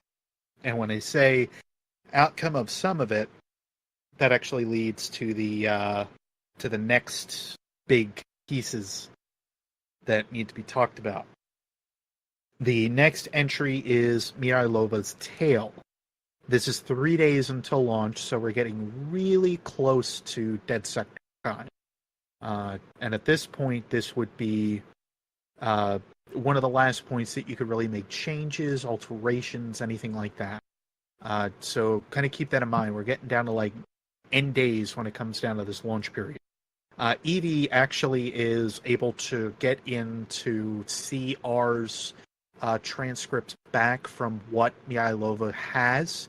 And these transcripts end up building a little bit more on like, hey, he's making some decisions about us. He has some indications about us, and just a bunch of things that don't necessarily make a lot of sense to Evie, and that she is not okay with. Lova, on the other hand, is just like, well, what do you want to do with it? Well, Evie's like, I'm going to take it to Hardy and tell him about everything that's going on. Mihailova's disgusted by this point, because she knows what R is capable of doing and wants it to just do its own thing.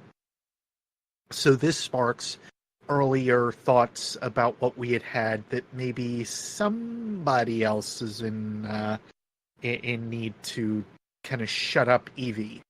But Green, I don't know if you had anything to add to this. I know this is a loaded one. It is a little bit loaded, but the thing that this card reminds me of more than any of the other cards, because some of them you get the feeling, partially because each of these armor sets are based for each of the classes, but you also get the feeling that the personalities of the people within them fit those classes. Hardy is for Titan, Mihailova is Warlock, and Gyao is for Hunters. The other thing I get with this is that it's creating assessments of us line is almost verbatim like another card that we have. Yep. The Ishtar Collective cards. Yep. Talking about the Vex making simulations of us, which leads up to a whole nother can of worms in Spinfoil, if you're going to go down that road. Well, and in that respect, if you start to talk about it that way, we still look at the Vex as being computers in a way. Mm-hmm. Computers in general kind of follow the same, at least to our lines of logic, they follow the same kinds of logic that sort of exist. They follow math. And math is generally summed up as like the laws of the universe, if you will. Like it is the language of the universe. So per that point, I think that's why the Vex and Rasputin in this case might have some very similar feelings or meanings behind them. You heard it here first. Rasputin is the father of the Vex. Still up in the air on that one, but trust me, I've had thoughts. I mean, not that that's atypical for me to think on stuff like that. What are you talking about? This is why I text guys. At like 4 a.m. I had a thought. Well, it's funny that I'm still awake, Green. You never sleep when you're friends with me. Nope. Anyway. So for the next entry, reminder, we were 3 days until launch with the last one. We are now launch +1. Something happened. Launch +1 is not something that you want to hear. Now, there is something that actually comes back to some definitions from previous with the humans cards. One of them is called a Homan window. Homan windows are basically where if you listen to any shuttle launch or anything like that, especially previously, you'll always hear of a window that they have to fit into. And largely what they mean by this is a Homan window. It's the trajectory that you need in order to launch and make sure that you fit within the space that you are shooting towards. So in this case, of course, we're launching towards Mars, right? It's a means to get there quickly, and it's a means to make sure that you arrive on target. Because as much as Mars is a planet, it's not entirely tiny. In the vastness of even our solar system, it is tiny. So it's a window you have to make sure that you hit. Launch day +1 would actually signify that they are kind of losing their window at this point. Like, things might not go quite as well. Now, Project Catamaran has also been renamed. And this is also not a good sign when you hear that missions are being renamed. Generally, in history terms, and historically in general, most missions are renamed for a couple of reasons. One, because they actually find reasons, mostly superstitious reasons, in order to not name the mission that, or something happened that led up to it. So, as we mentioned earlier in the show, something happened to Evie. And it is unsure or unclear exactly what. Hardy goes down a list within this launch day +1 listing that actually says what seems to have happened. It just seemed like the perfect storm. Electrical was exposed, there was water on steps and everything. A fire broke out, and it seemed like the clubhouse itself had basically been burned to cinders. And inside the clubhouse, or at least in a portion of it, was Evie. And it very well seems like her body was either found or possibly wasn't, and it was just assumed that she was in there. And she didn't make it, or was very hurt. Again, this is something that isn't entirely clear, so we're not sure. Again, we're talking about a T14 rated game here, so it could be that this is their way of kind of just showcasing that, yeah, she did die. But you ready for the spin foil? You want to help me out with this one a little bit, Green? Sure. Which way? How are we entering the spin foil, Beard? How are we going to start? So, Evie Calumet, you told me about the name and linked it back to a certain other grouping that we know about. So feel free if you remember this one. Oh gosh, this was a few days ago, wasn't it? This was more like 3 weeks ago. Like, we haven't been able to talk about this one for a while, so if you forget, it's fine, I can take over. Yeah, start it off and see if you jog my memory, because there's been a lot of sleep between now and... So, Calumet is a name that actually derives from, additionally, I believe it was Inuit American. right. Inuit or Native Americans. If you remember now, go right ahead.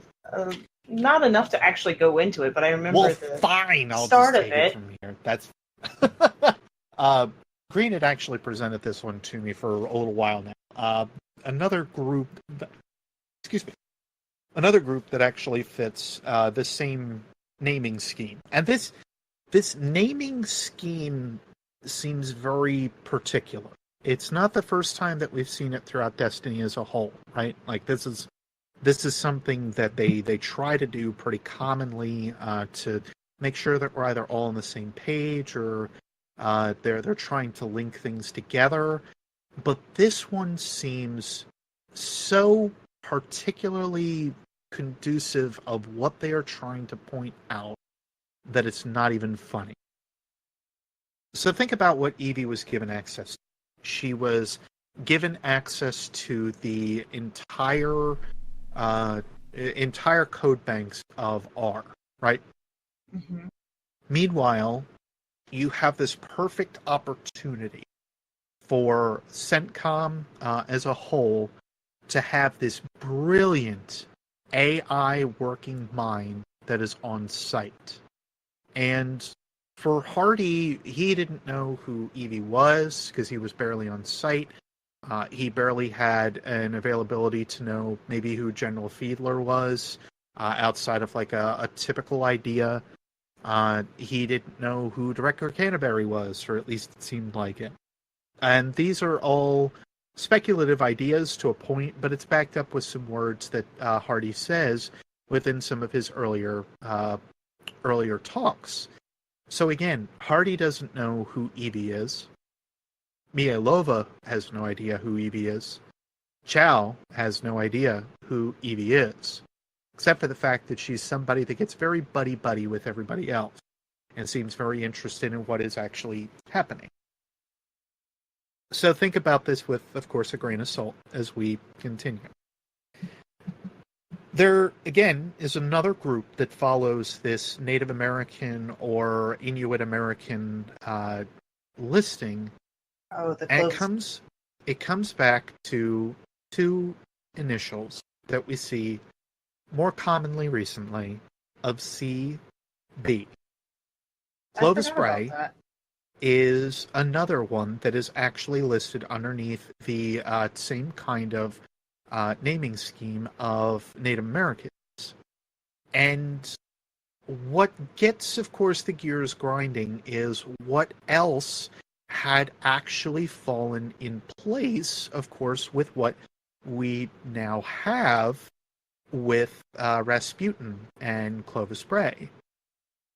So the possibility could very well exist that Evie herself was in no way harmed. She faked her death. And this is a perfect way for especially a government that continues to advance and evolve past the typical natures of what we have seen throughout the Golden Age and continues to be a little bit more on the paranoid side, developing weapons, developing things in secret, not necessarily showcasing everything to all possibilities out there. Clovis Bray had the perfect availability to do so. So for me, I have a hard time not thinking that Elsie Bray, good grief, that Evie was not in some way related to Clovis Bray. And this could have been something where it was a family that she either married into after the fact, she may have renamed herself otherwise, and it carried on. There could have been some other further pieces that end up passing into it. What's that? I said it's very possible because we don't have any references in human cards of Rasputin or the AI itself being with them on the ship. Yep. There's bits of code that are utilized with it, right? And then after that, we have some, which we haven't talked about yet.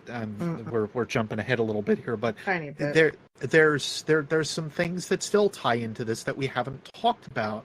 So again, think about this as we kind of go further along.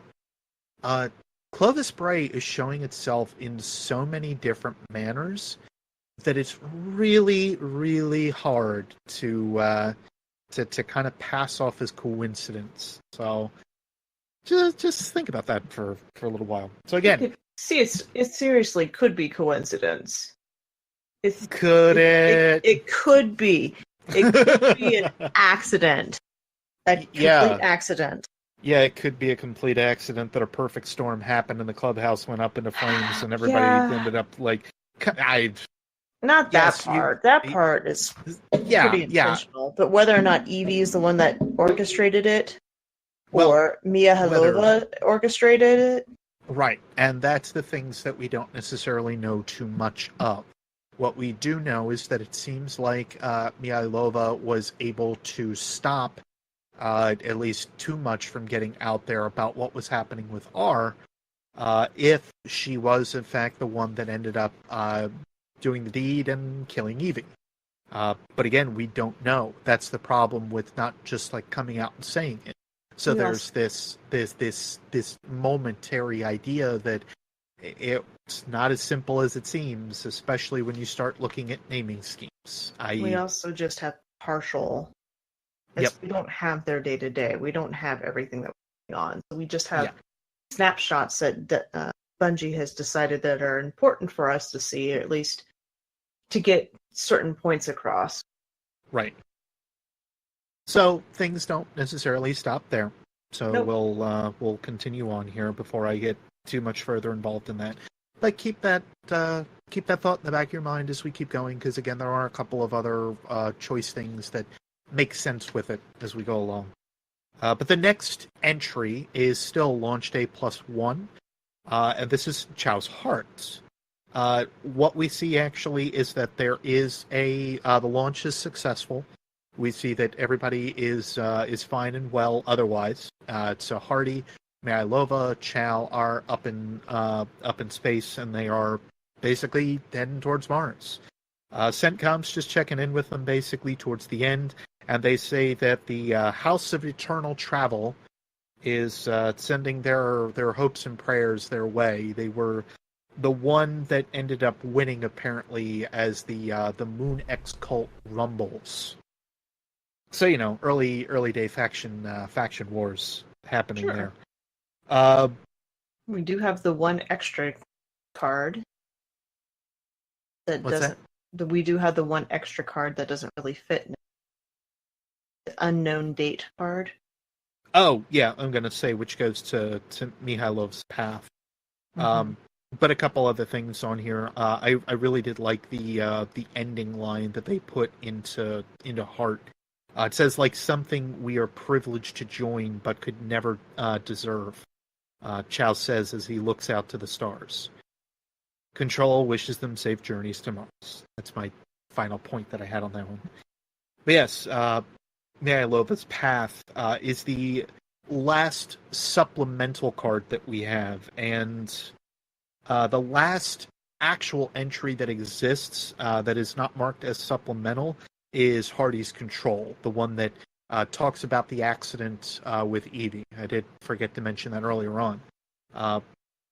But the first entry that we read and this one and Hardy's Control are the only ones not marked as supplemental. But even this last one is marked as supplemental. And this is actually something that happens even after they return from the Traveler. And it's Mihailova actually talking about how the AI was utilized a little bit, and that is actually in very little bits. The AI was not flexible or capable enough of taking the ship in. That still needed to be left to Hardy.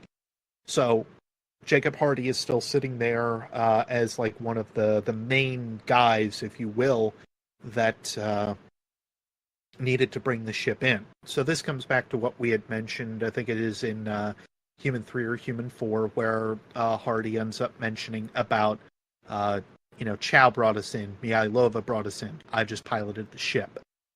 And this kind of gives further testament to that. Like, they were the ones additionally responsible for helping with everything working proper.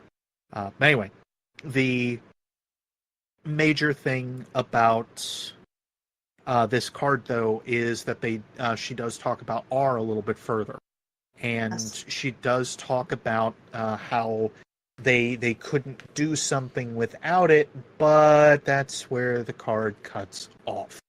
Right. The very last line, which I do think is worth reading. Definitely. It was good work. Most of the AI code I started there didn't really get used for the mission, but it came in handy. I mean, where do you think blank? So most of the code wasn't used for the mission, but she's implying what it reads like. She's implying that the code was used afterwards.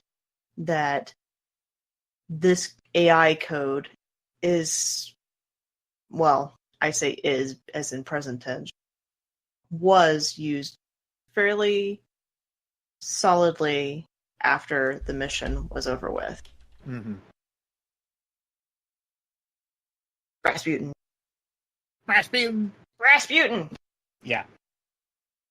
No, I think that's where some of that would kind of wind up. I've actually already covered a lot of my thoughts on R and Rasputin and whatnot as it is. Mm-hmm. That actually takes up a good 2 pages of my booklet leaflet here.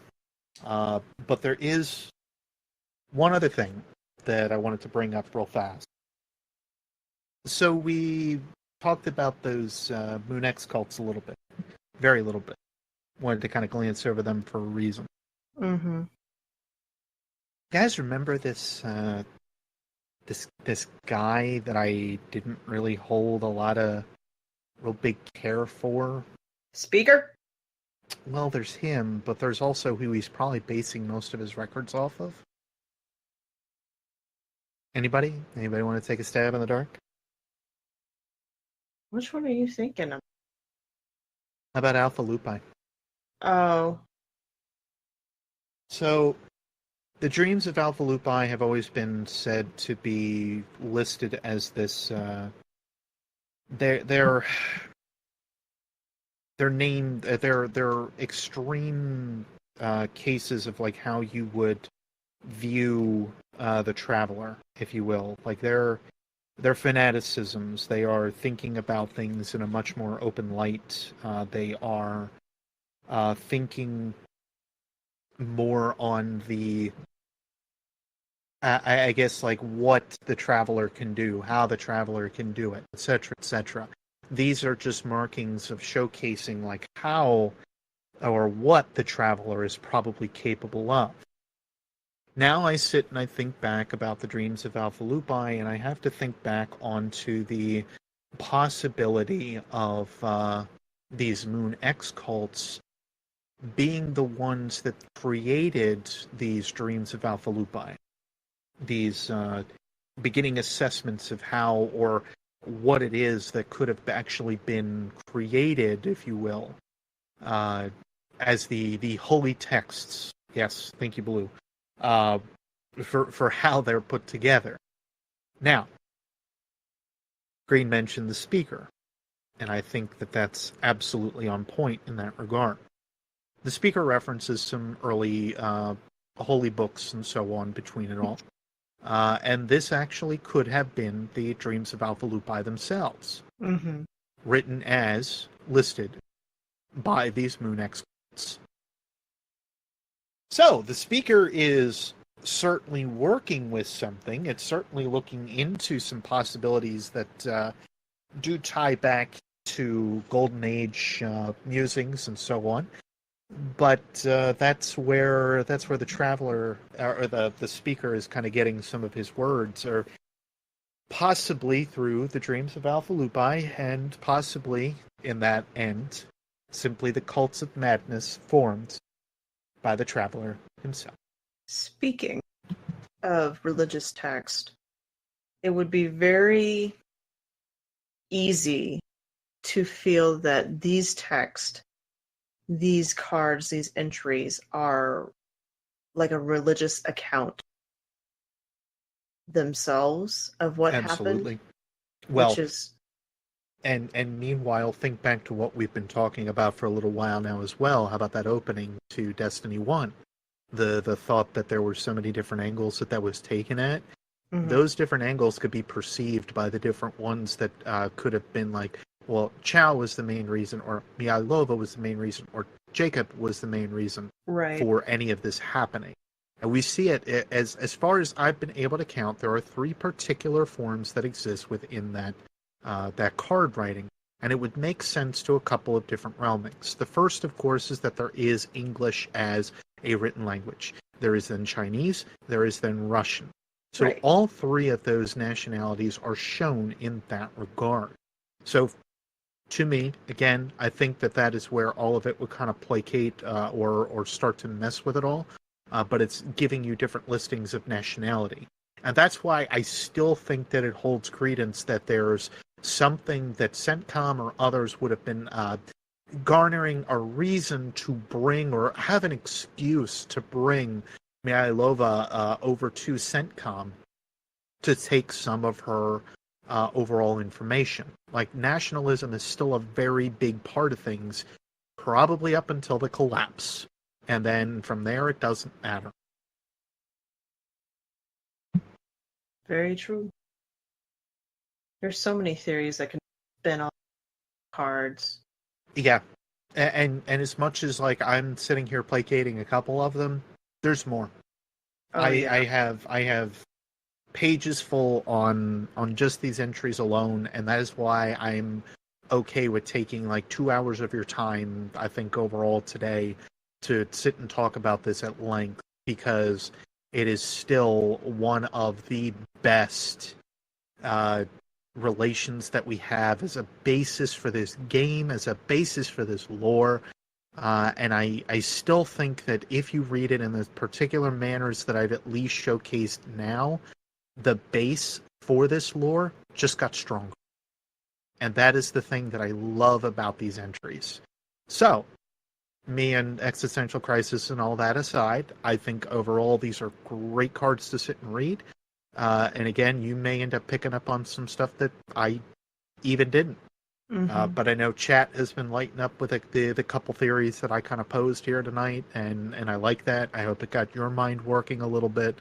But there's so much that can be gleaned between these and Humans 1 through 4 that it is worth rereading all of those again and just tying them right back into this whole theory. Thank you guys for giving me the time of day for a second time to sit and talk about this. And if you guys do feel, again, that you would like a little bit more with just my ramblings, musings, hearing more from my books that I've written, and actually hearing all of the entries read to you one by one, again, I got 47 minutes for you again that you can go listen to over on my channel. A lot of it will probably sound very similar or familiar, though. So just reading the cards and grabbing it on your own, not a bad thing at all. When you recorded that video, you were still very, very miffed and unsure about some of the way to read the cards, because it's because if at first glance, when you first read these cards, it is a utter cluster of a mess, trying to figure out where things go and why people are talking to people when, but don't know them technically then, but also will be knowing them in the. It's a mess to read. Yes. For the first time, just be patient with it and be patient with yourself. I'm gonna say I will always kind of showcase the idea, like it took my Discord and FFC's Discord and a few people on Twitter, I think, to finally figure out what was going on with these entries. So don't beat yourself up if it feels confusing.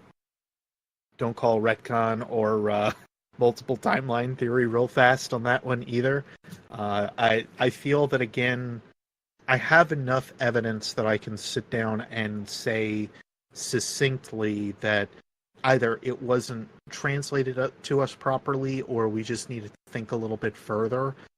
This, to me, is still not an instance of FWC being at the council chamber in, Fall of Osiris here. This is something that's well written, but takes a lot of time to digest. So, again, if you really break it down, if you really want to read it over for yourself, I would encourage it. If you need any other supplemental information or otherwise, talk to me on Twitter, see me on Twitter, anything like that. I will be more than welcome to help out with that. And I'm sure anybody here, now that they've sat through my spiel, if they already heard it the first time, will be more than welcome to, or more than happy to help out again. So I'm still stuck on the fact that we have dead sphere scrolls now. Yeah. You're so proud of yourself for that one. Come on. It's a good one. He's been preening in chat for like the last 10 minutes because he came up with it. It's a good one. It made Beard laugh. It's a good one. You'd make Justin proud. Yes. Oh, man. Well, should we do shoutouts? Yeah, I was going to say, I know this is going to be maybe a longer one. I don't know. I don't know. I always don't want to edit down things. But yeah, let's do shoutouts real quick. Beard, do you want to go first? Yeah, I'm going to say we may as well kill my throat at this point. Why not? So my first shout-out would probably have to go, honestly, towards my community, because it has been over a week since I have posted anything. And the patience and understanding that all of you have had with me cycling through this basically extended break period that I've decided to take has been helpful. It's not burnout per se. It's frustration with a lot of stuff that's happening in life. And it's also a lot of stuff that's just been happening with me creatively that I'm starting to feel kind of like the fog that I've had over me for like the last 4 months. If I had to track it down to a time, start to kind of lift. So again, I appreciate you guys, as always for supporting me in any regard. As my community, at least, it hasn't been like teetering off. I love how people say Destiny's a dead game. My community has been growing, and it's small enough as it is, and I'm more than thankful for that, even in my absence. So thank you guys again for everything that you do for me. And my other shout out would I actually think it has to go to my dad this week. He has put up with a huge amount of bull over the past like couple weeks, just between work and doing a lot of stuff with over here at home, and then also trying to make sure that I keep up with everything over here, especially with like my health, my mental health, as well as also making sure that I eat properly because I haven't been recently. And he understands how that creative feeling can kind of be, since that's kind of like how he is very much as well. Like it's a joke that we have because him and I look so similar, especially if I chopped off my hair now at this point and got rid of my beard, we would almost look like brothers.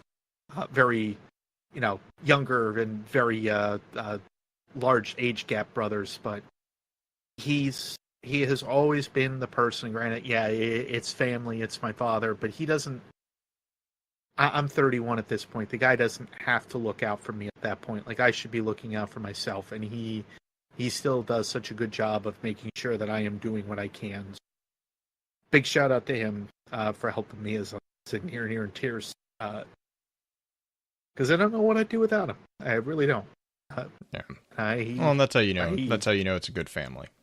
Mm-hmm. Yep. I'm blessed with the fact that I have very good relations with my family, and I count that blessing every single day. That's a good thing to have. Yep. Definitely a good thing to have. Green, what about you?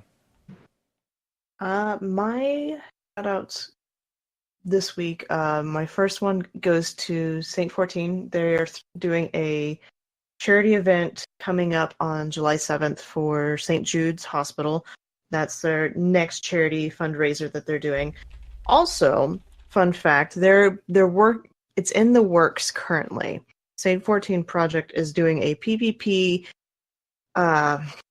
It's like a mini tournament. It's basically just a brawl. They're going to throw us all in the same area, and we're going to brawl it out. No, not quite that much, but they're putting together teams of all hunters, all warlocks, and all titans to do a which class is better tournament to help raise money for also St. Jude and whatnot that way. They're also doing, I think that one's for the Trevor Project, which if you don't know Trevor Project, I highly recommend it because it is one that has been important to me. Just saying that, if you don't know what it is, go look it up. Lastly, my last shout out goes to Happy Pride for anybody out there who are listeners who are part of the community or supporters of the LGBTQ community. Happy Pride Month to you guys. I'm doing that shout out because it is the end of that month and I am missing a Pride dance to do the show this evening. And Julie has been sending me snaps of my buddies dancing and being goofy and silly. So happy Pride to everybody out there, whether you are part of that community or not. Blue?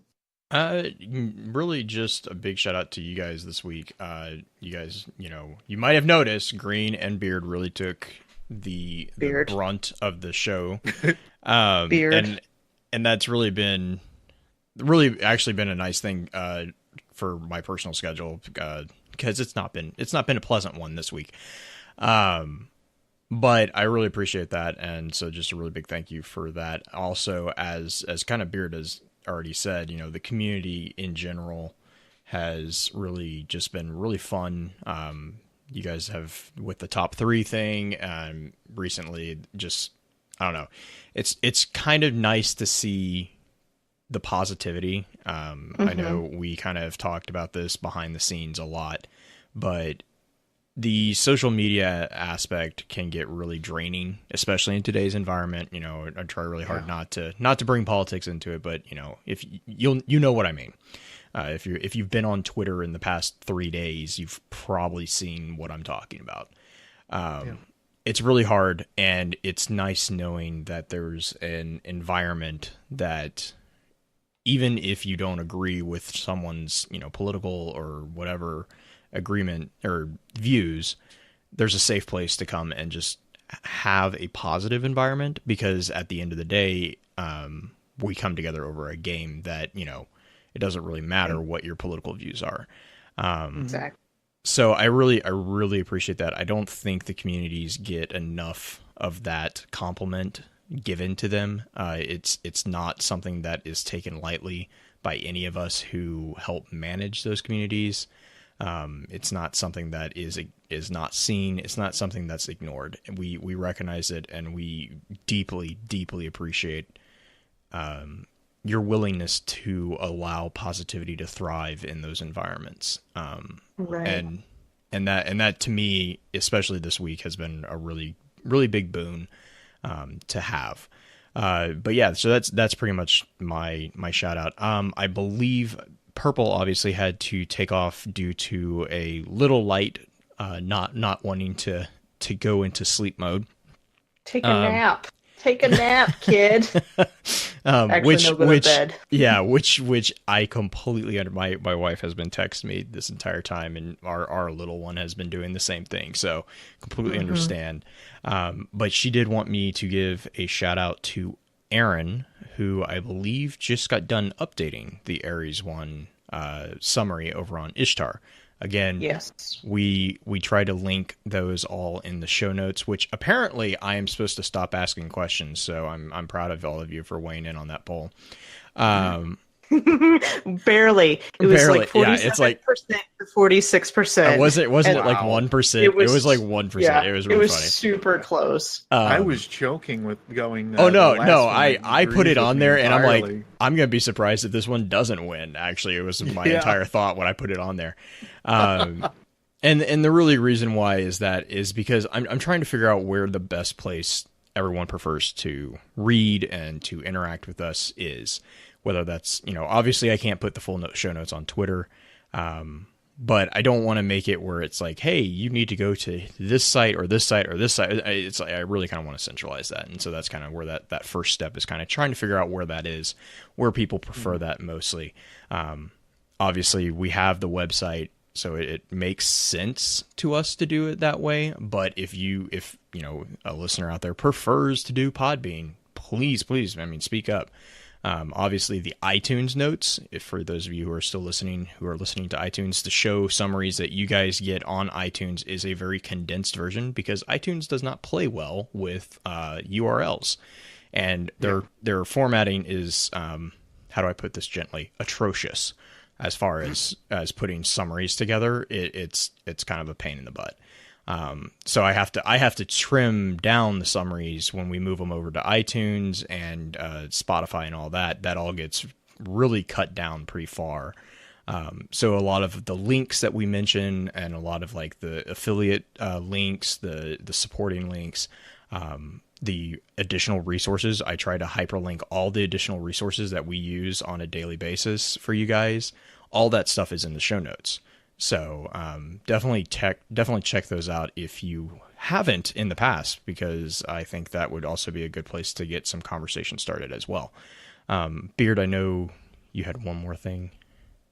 Well, I'm going to say before we close out everything, I don't want to leave the idea of like community out too far. I just wanted to reiterate, like I've had a number of nasty things that have happened to me personally over the last like couple of weeks, and I again cannot thank you guys enough for like all the positivity that has been coming out of everything recently, just with this community again. As much as like Bungie feels like they're giving things back with Forsaken, and I feel like I'll get the game back again, I feel like this community has just been getting its groove back, period. Mm-hmm. And it's been a really good feeling to see. So just just wanted to honestly close out on that. Like, just keep being good to each other. As much as I kind of keep saying that message, it does not go unnoticed. It really doesn't. 100%. It's so nice to get messages back from you guys. I mean, just even random. I know some people feel really awkward saying something like, "You think we hear it all the time," but that's not true. Yeah, and that's not unique to us. That's I mean, if you go look at content creation, creator. yeah, content creators don't get a lot of Don't that. read the comments. Don't read the comments. There's a reason it's the first rule of the internet, people. It's also the reason for a lot of Beard stress, FYI. Well, I think it's everyone's stress. I mean, yeah, but like me apparently liking a game is something that I have to get bashed for. You know, I want to enjoy it, and I want to pass my enjoyment off to you guys. And instead, that's for being somebody that wants to interact with a community. That's not what I come home to most days anymore. So it's been tough for me to create content with that thought. So again, I thank every single one of you for, I've had like 3 comments this week that have just made me just bawl my eyes out, because they've been the first nice things that I've really read in the last, I don't know how long, aside from like the typical stuff that I've been able to kind of like catch back up on with you guys or interact with you typically. So again, thank you. It does not go unnoticed. It is very appreciative. You guys are awesome for what you do, because all you do is drive me to do better things, or as much as I can. So thank you again. And again, I just didn't want to let that point fall off. I think that's where we can leave it tonight. just as much as Hardy and team had to go search for the Traveler. So sometimes for me, it just feels like I need that miracle to keep going some days anymore. So thank you. Definitely. And as always, we're going to probably stay for a little bit of an after show. So we'll run through our outro real quick, and then we'll be right back. With that, we'll begin to wrap the chat up. Thank you again to those over on Twitch for coming to spend your evening with us. If you'd like to join us for the live streaming of the episodes, please be sure to give us a follow over on twitch.tv/FocusFireChat. Links to our episode archives can be found at www.focusfirechat.com. Please be sure to email us at focusfirechat@gmail.com with any comments or questions for our team concerning the podcast, and let us know how we're doing by giving us some feedback and a rating over on iTunes as well. Also, be sure to check out all of our amazing partner podcasts within the Guardian Radio Network over on theguardiansofdestiny.com. So until next time, focus your fire, and may your light shine bright.